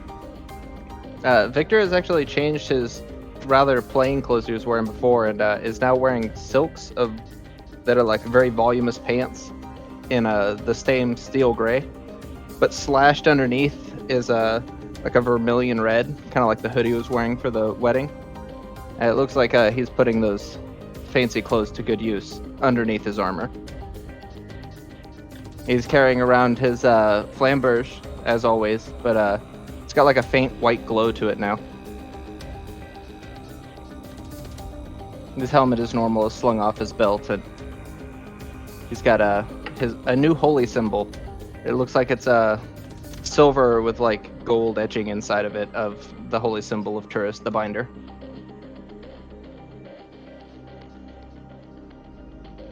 From the second floor, you hear a beautiful singing voice as the door more or less detonates open, and Nasharam exits, singing, "I'll take the high road and you'll take the low road, and I'll be in Corin before ye," and just floats down to the first floor on her wings, grabbing a plate of breakfast, looking quite dazzling, even though she's just wearing a plain farmer's wife's dress of brown linen. And behind her, Lyle exits his room. Yeah, Lyle is short even for a halfling. His short brown hair is a complete mess this morning. His sideburns haven't been combed down or anything. He's got little red marks like all over his neck and on his chest. He's not wearing any weapons. He's not carrying any armor or anything of that. He's just got his shirt and his pants on. He looks a little bewildered, honestly, as he walks up to the bar. I'm gonna need some of that black bean brew, I think, this morning. Well, I can make some, but I'm not sure I should. You want to show me? Rain already had. Aw. I will Lenny never learn how to do that stuff. Lenny gets up and picks up a jug of black bean brew and just walks around topping up everyone's mug before she sits down with her breakfast. Look, brunch, whatever.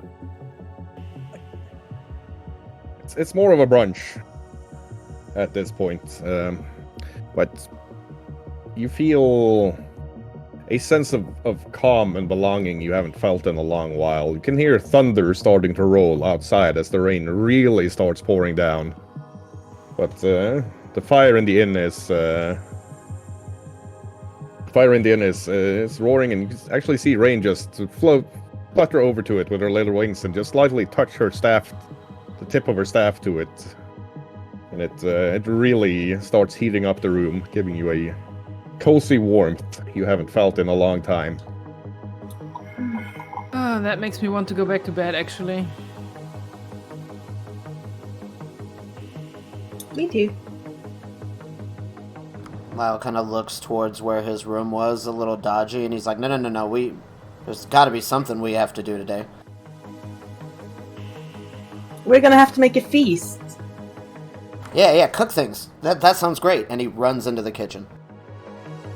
Couldn't you have led with something different, Ida? It was sitting. I want the feast. Yeah, we all want that, but it's like he was sitting comfortably with us for once. He wasn't comfortable. If you excuse me, all I have things to do. I'll head out the inn. You haven't barely been able to touch your food yet. But if Evrock decides to leave, that he decides to leave. Don't quite have an appetite right now.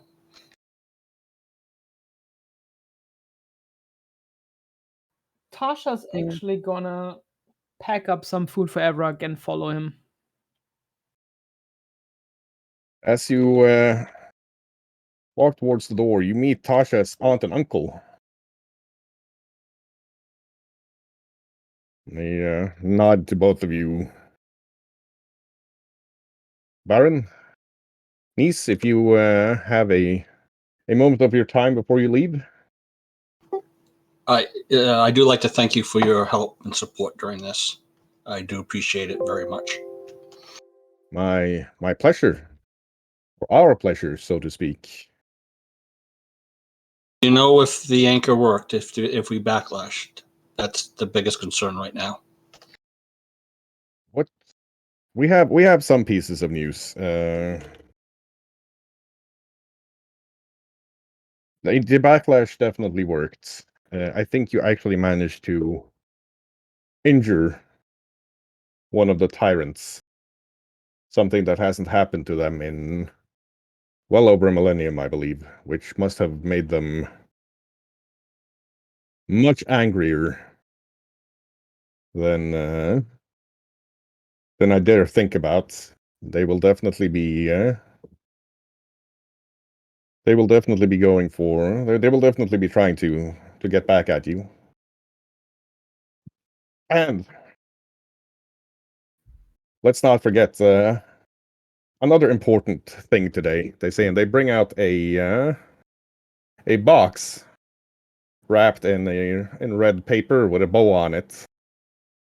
And as they hand it over to Tasha, they go, "Happy birthday to you. Happy birthday to you. Happy birthday. Happy birthday to you. Happy birthday to Happy you. birthday to you. Is it really, though? I think I lost track of dates at this point. Oh. Well, their niece it is. Fine, thank you.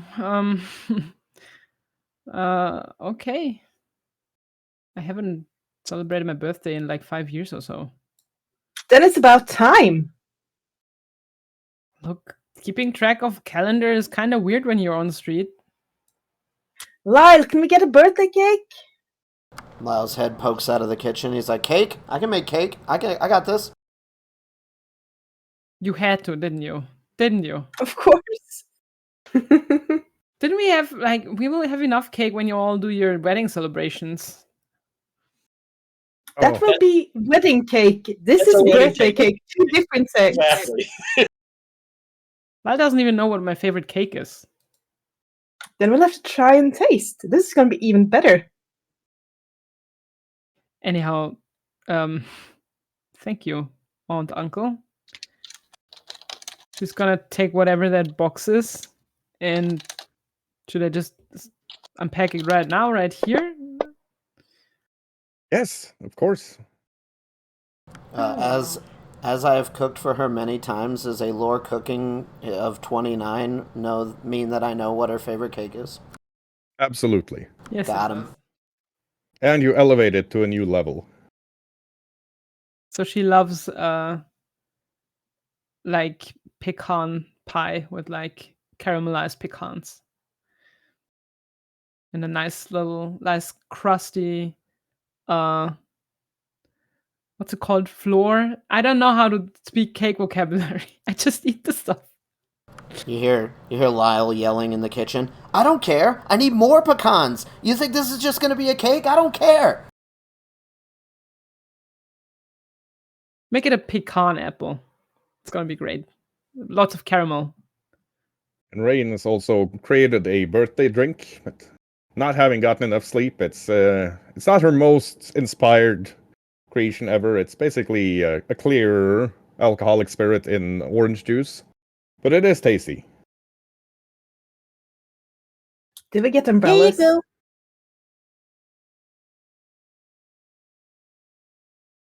A toast to our Duchess Tasha. Here, here. Well, I gotta say that if I have to celebrate my birthday, at least this is the company I would want to celebrate it in. Thank you. To Duchess Tasha, professor of experimental magic at the Holocaust University of Magic. And Beauty of the Lake. Yeah, I hope that Lani is gonna take over that title soon, You honestly. hear, Nashiram starts strumming up the first chords of Captain Tasha, Beauty of the Lake. I'm clapping along. On that note, happy birthday, Tasha. I do have some things I have to take care of. You're getting away this time, Captain, but not for long. Believe me. Watch me. Just make sure you eat something today. Don't just skip out. I will reserve. I'm not steak too for you. hungry there, Rain. I'll eat when I'm ready to eat. If you don't eat, I'm gonna tell Alida. Go right ahead.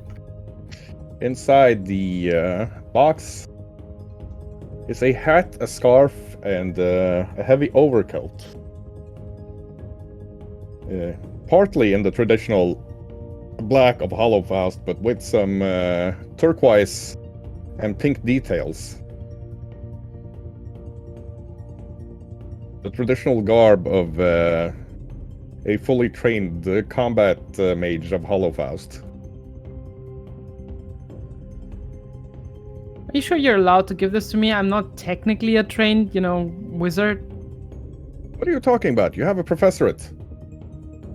Yes, because I was at a place at a time. Never mind. Thank you. It looks actually pretty snazzy. Sister Valerie is a sorceress and she's a teacher. It's not all about being a studious wizard to teach people. I mean, that's what my parents always told me, though. But I mean, I accept different opinions, as long as I don't have to actually teach the poor students. Oh my god. I'm grabbing Lainey by the hand and pulling her up to the room because I have something for Tasha as well. It seems So that you see everybody this was set? very prepared We're for gonna my give it to her. Oh god. Tasha's just gonna roll with it. Just gonna follow. If you're taking the necklace and I'll take the earrings. Sorry, come again? I grabbed Lainey by the hand and pulled her up to the room. Lynn goes along gladly, with a short diversion into her own room, and you can hear. Aren't you sleeping in mine? You can hear. Where is it? I'm sure I put it somewhere, and things crashing about. And she comes out of her bag with a child's doll, brilliantly coloured in the favourite colours of Holocaust and Tasha. It's something that she's been holding on to for a long time. This was for your birthday before I left. I might as well give it to you now.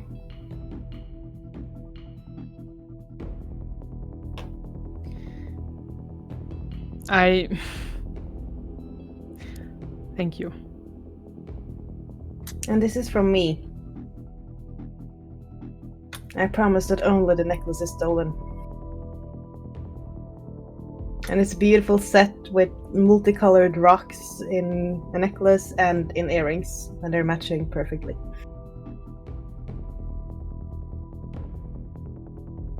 You folks are gonna make me cry. Lainey produces a bangle matching the necklace and earrings from behind her back and hands it to Tasha. What's a bangle? It's a type of bracelet. Goes around your wrist. Tasha's gonna put on all of the things. The You're gonna necklace, smashing. the bracelets, the earrings, the overcoat, the hat, and the scarf. And she's like, "How do I look?" Amazing. Regal. Oh boy. Baldigunda's gonna go ballistic. Thank you, everybody. That is... I don't know what to say. I didn't even know it was my birthday. I was completely losing track of calendars. How did you keep track of that? They told us. I point at your uncle and aunt. Is that so? Well, I'm very But grateful. I've had this for ages. I saw the necklace and it would be perfect on you, and I got it, and then I got matching earrings. I will make sure to wear it to fitting occasions. It's probably a little too, dangerous in fights, but Eh.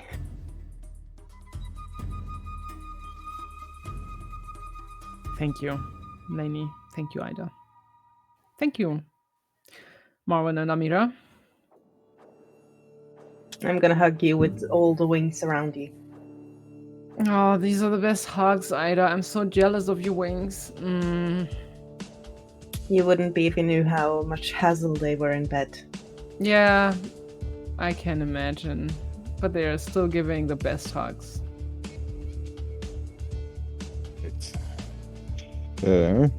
Tasha's aunt and uncle clap along with everybody else as the cake is brought out. That was quick. Lyle has outdone himself. This cake would be fit for all of himself. Pretty certain he must have used some of his latent primal magic to make it that light and moist at the same time. Not to mention that big. Lyle wheels the cake out and he kind of like clears his throat a little bit and looks over at Nasharam. You see a little bit of fire just kind of play around him, and he's just like, the feast though, I gotta go cook more things. Happy birthday! And he runs back in the kitchen. Thank you, Lyle. Remind me to go talk to him about my wedding cake later. You should, because this is definitely the tastiest looking cake I've ever seen. Well, pie. Yeah. Well, niece, we will need to be leaving. We have left chalk blackboards with the notables that visited here, most notably King Gleis, Duke of Corin, and King Constantine. And we will, of course, have one ourselves, so please do write. The transfer is instantaneous. That's pretty nifty. Thank you.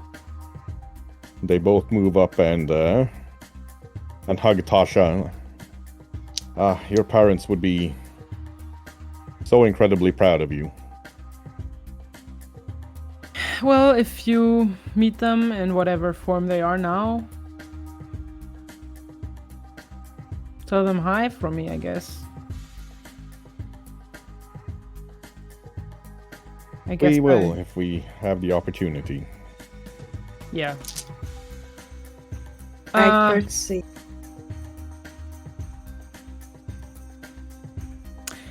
I'm sure I will make it back to Hollow House at some point in the future and see what my brothers and sisters are doing. It was surprisingly pleasant to get both of you, to get to know both of you a little better. So, thanks for being cool relatives. Of course, you probably don't remember it, having been so young, but you actually did live with us until you turned 4. And we do love you in our way.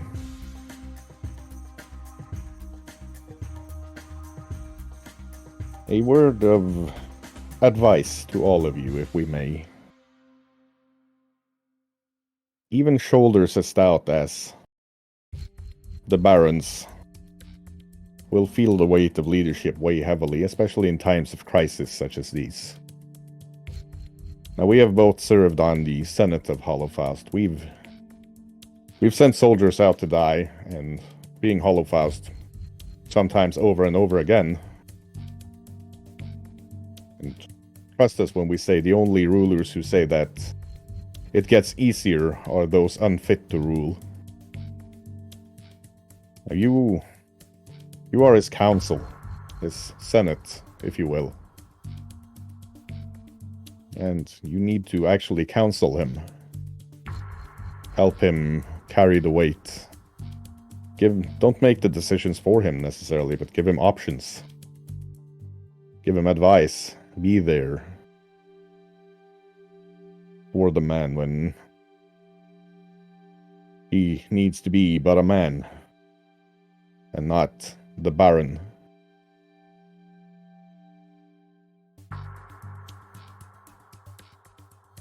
Too many rulers have fallen because they try to stand alone. And trust us when we say the burden is not something any normal mortal can shoulder on their own. They walk towards the kitchen, actually, because the portal back to Holocaust is in Lyle's pantry. I ran up and whispered in her aunt's ear. Did you manage to get that order for my dress ready? Yes, indeed. I need it for the feast tonight. It's in your house in that Komoda over by that thing. Awesome, thank you. And please do tell Tasha that we'll tell her mother that she can be proud of her. We can't say that ourselves to her. And then they walk into the pantry and disappear.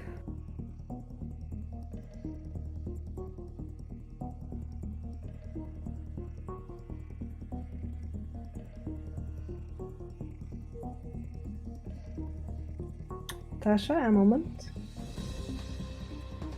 Of course. Tasha cuts off another big slice of the cake pie and follows Ida while eating it. They told me that they couldn't tell you this themselves, but they will tell your mother that she can be proud of you. So they do know who my real mother is. Honestly, I've been... I don't even know what to say. Why wouldn't they be able to tell me themselves? Like, I'm literally here. They could have just waited an hour before they were leaving and just... I have no idea what kind of magic they're under, but it seemed to me like there were some sort of promise going on. Whatever. I'm starting to resignate regarding the whole topic. I'm gonna find her one day. I'm gonna find her. If I have to do it myself, I will. That's my challenge. I'm gonna help you. I will find her. I'll get rid of those void things, and then I'm gonna find my mom. And if it's the last thing I'm doing, and now I'm eating this cake because it's the best cake I have ever eaten in my life. I'm gonna help you every step of the way. No, you don't have to. Mine. Don't help me with the cake too much, okay? You can help me with the rest. Don't worry, I'm saving up the room for tonight. No, it's fine. You know I would always share my cake with you. I know. Even if it was the last piece. Thank you, Ida. Thank you. Another wing hug? I would never say no to those. Lyle busts out the kitchen with a wooden spoon and he starts slapping hands. Save room for dinner! What is wrong with you people? You can't eat all the cake! And he's just patrolling around the cake now, slapping people with a wooden spoon. But it's my cake, it's my birthday! You sit down, you have to eat dinner as well. Yeah, I can do both. I'll bring Everick a piece. He went out without having eaten. Bring him some food. That's actually a good idea. I'm gonna bring a piece for Belly Tumbler, and you know that has to be big. Lainey dodges around Lyle's wooden spoon and cuts 5 pieces of cake and Yeah, Lainey manages to cut one piece of cake before Lyle figures out her pattern and starts hitting her. He is surprisingly adept with that wooden spoon. You would think he has actual formal combat training with it. Back! Back! But the others. Will you hold off a piece for Belly Tumbler then? He can have this piece. He needs a bigger one than that. Yeah, I'm pretty sure there's gonna be enough cake, and I'll just eat my piece, and the rest can be divided for the rest of you folks. Right, so Rain is fluttering out of the inn into the rain and wind, carrying a bag almost as big as herself of meat, cheese, dwarven beer, and a slice of cake. Good thing I have a bag of holding. Finding Evrock standing out with a piece of a slab of granite where he's etching in how he wants to divide plots of land.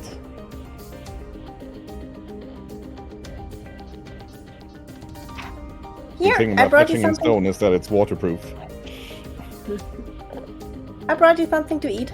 Doctor's orders. You're gonna eat. And it's a lot of work trying to grind into these stones, too. Yes. Thank you, Rain. I know it should be your wife's job to make sure you eat, but for now, guess I'll take on the role as your doctor. You don't need to. Go back to the inn. I don't know. They are Please. fine. Please. Are you sure you don't want company? I'm sure. You always go off alone. I'm worried about you. Don't worry.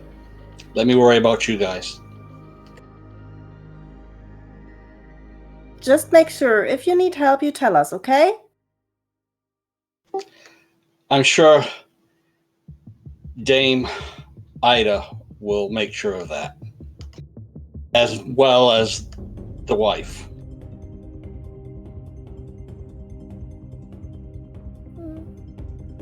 Thank you. Rain. Okay, I'll believe you for now. Just don't stay out too long. The weather is pretty bad.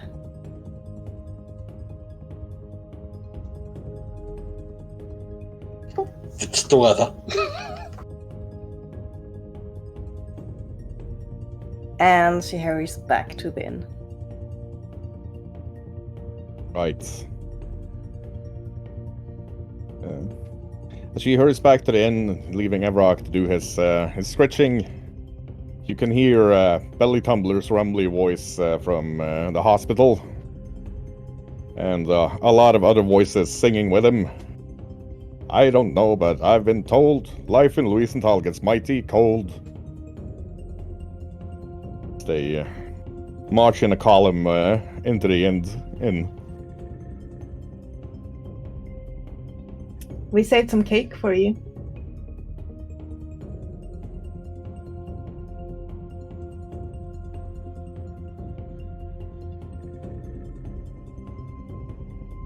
Oh yeah, that's excellent, love. We've finished repurposing the camp to more of a, well, farming and hunting community, I guess you could say. There's roughly 50 left there who have decided to claim the camp and the areas around it as their plots of land. Brilliant. They will have different crops than we do, and probably way more often. There's this yellow curved thing that grows out there. It's quite delicious. Can I try one? Well, they weren't in season right now, but we'll have one in a day or two, I expect. Time passes differently in there.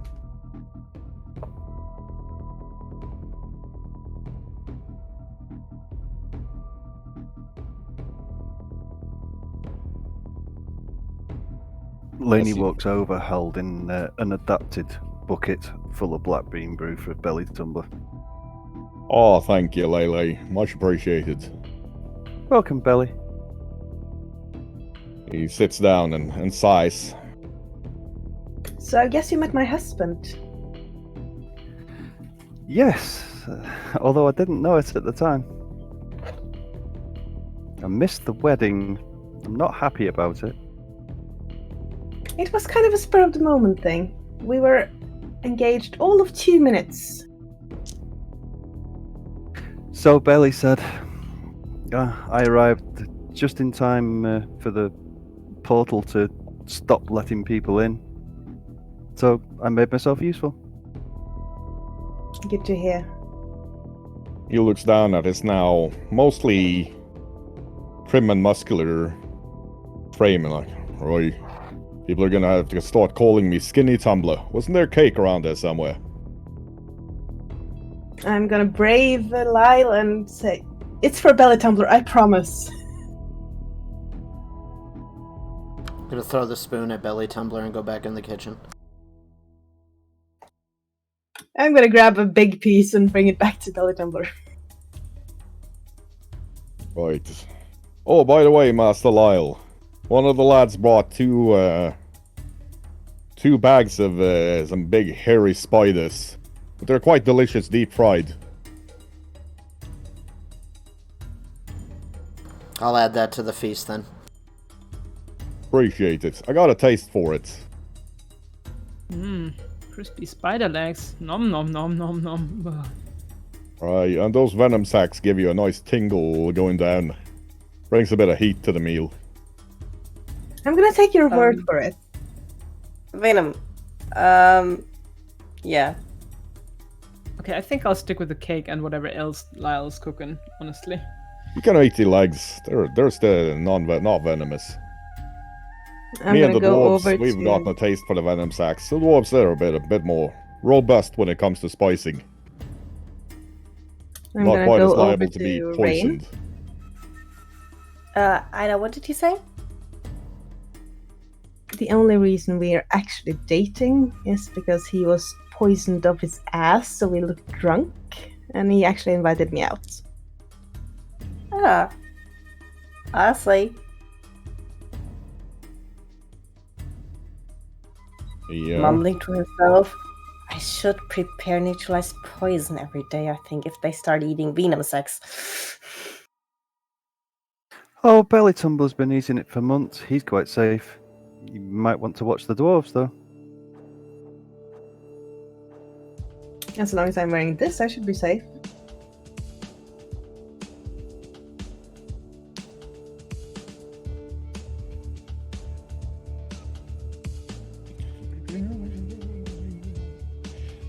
Son of a biscuit. Train of thought left the station without me.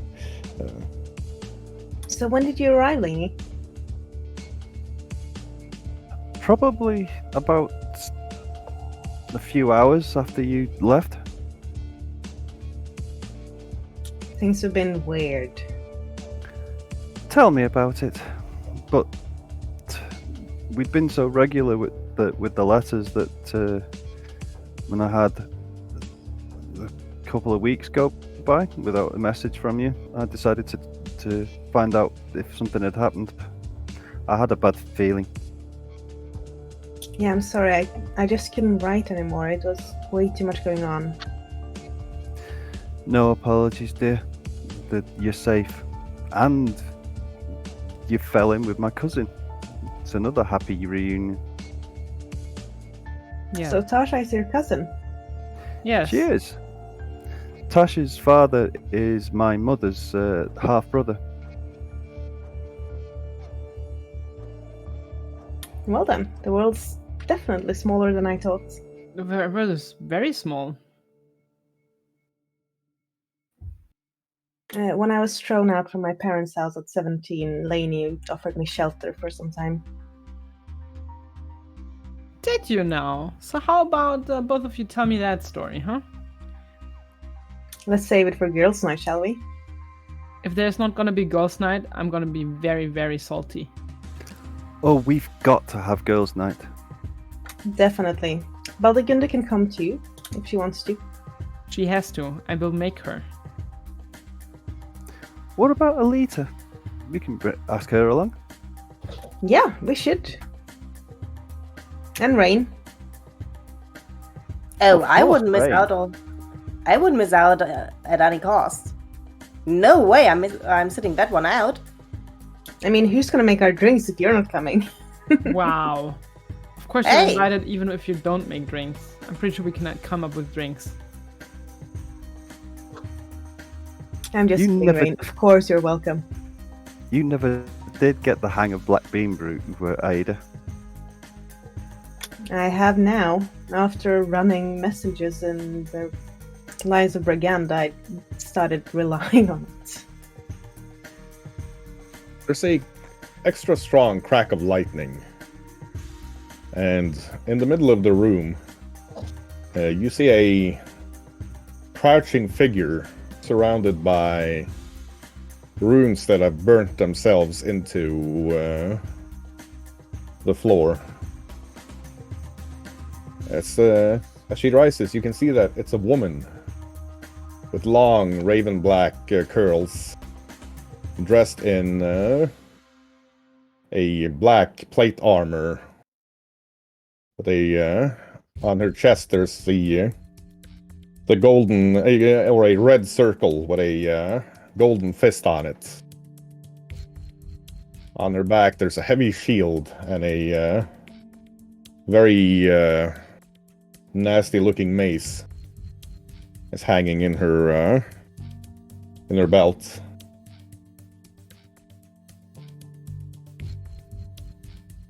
Tasha would immediately jump and draw her staff and is like battle ready in an instant. There's Ida a will stand strong up. smell of sulfur. She takes 2 shaky steps out of the circle towards Victor. Great. Who's gonna tidy this up again? I'm gonna. Who are you? If I might ask, this is quite the entrance. She completely ignores Tasha. And, almost gets to Victor before falling to one knee. And you can see a very quickly spreading puddle of blood around her legs. She looks up at Victor. Vic. Victor is going to cast a 5th level heal on her. She takes a deep, shuddering breath before rising. Victor, they've declared war on us. Who this time? We don't know yet, but they're sending demons. Mother sent me to warn you.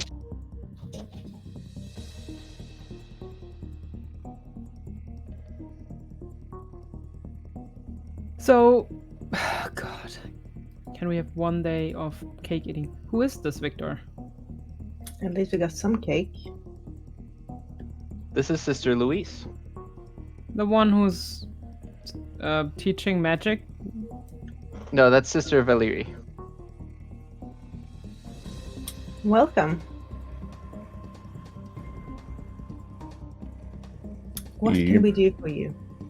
She bows to Ida and Tasha. My apologies for my lack of graces entering. I'm afraid one of my lungs was punctured. We understand perfectly. What can we do for you? Prepare. For some My love? reason, the Infernal, at least one of the Infernal Legions has risen against our house, and according to Mother's divinations, there is a powerful demon that will target Victor. Demon or devil? Because he's kind of had a devil thing going. Demon. Oh no, the devils are our friends. Wait, what? Father got remarried? Yes, Wait, what?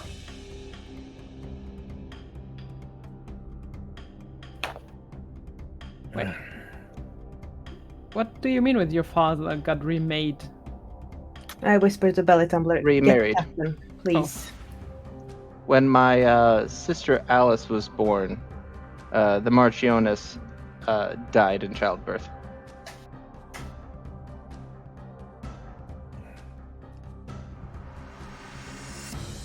I'm so sorry for your loss.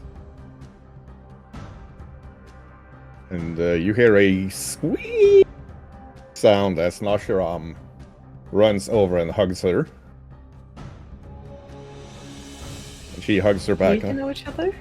Nashi, so good to see you. I'm glad you finally broke free of that contract to that bastard who bound you. Oh yes, we know each other. Nashiram was brought in to instruct me in seduction when I was young. You have an interesting family, Victor. I'm so confused. I'm so confused. Any more surprising connections anyone wants to share? Yeah, honestly, I always thought that I'm special, but after all of this, I don't even know anymore. Hey, I'm the one with the silver wings. And I feel kind of normal in this. This is such a wild ride. Can Victor. somebody get to Baron, please? I'll go get him. I know where he is. Well, this isn't quite how I expected to receive news from home. See, I told you should have written to your brother. I did. Believe me, I would have preferred getting here without a perforated lung, but it seems whoever has taken the time to strike at House Arvandus has hired the Black Tarantula assassins. More assassins? Really?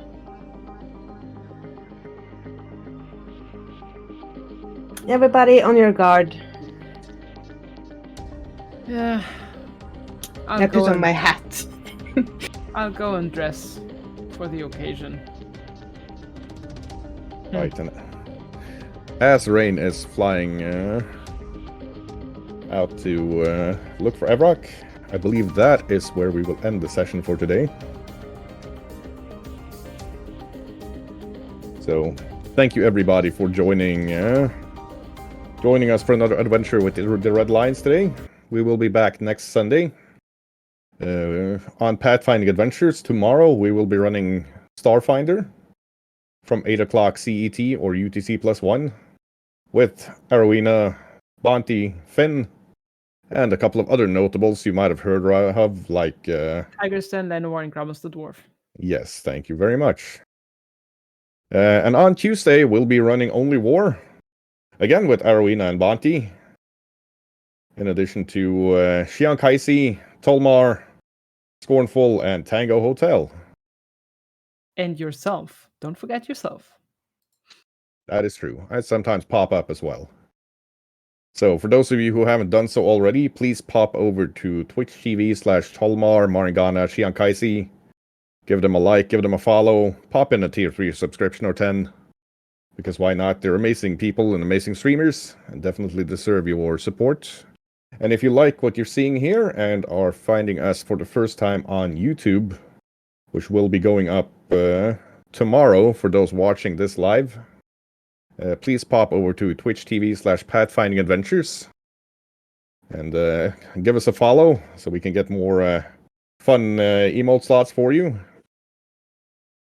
And should you choose to subscribe, everything from subscriptions is used to get more material for our, so far, 3 ongoing campaigns. And with that, I'm the Shagat, and thank you so much for joining. Stay safe, stay healthy, and be well. And good night, everyone. Bye. Bye. Bye, everyone. Adios.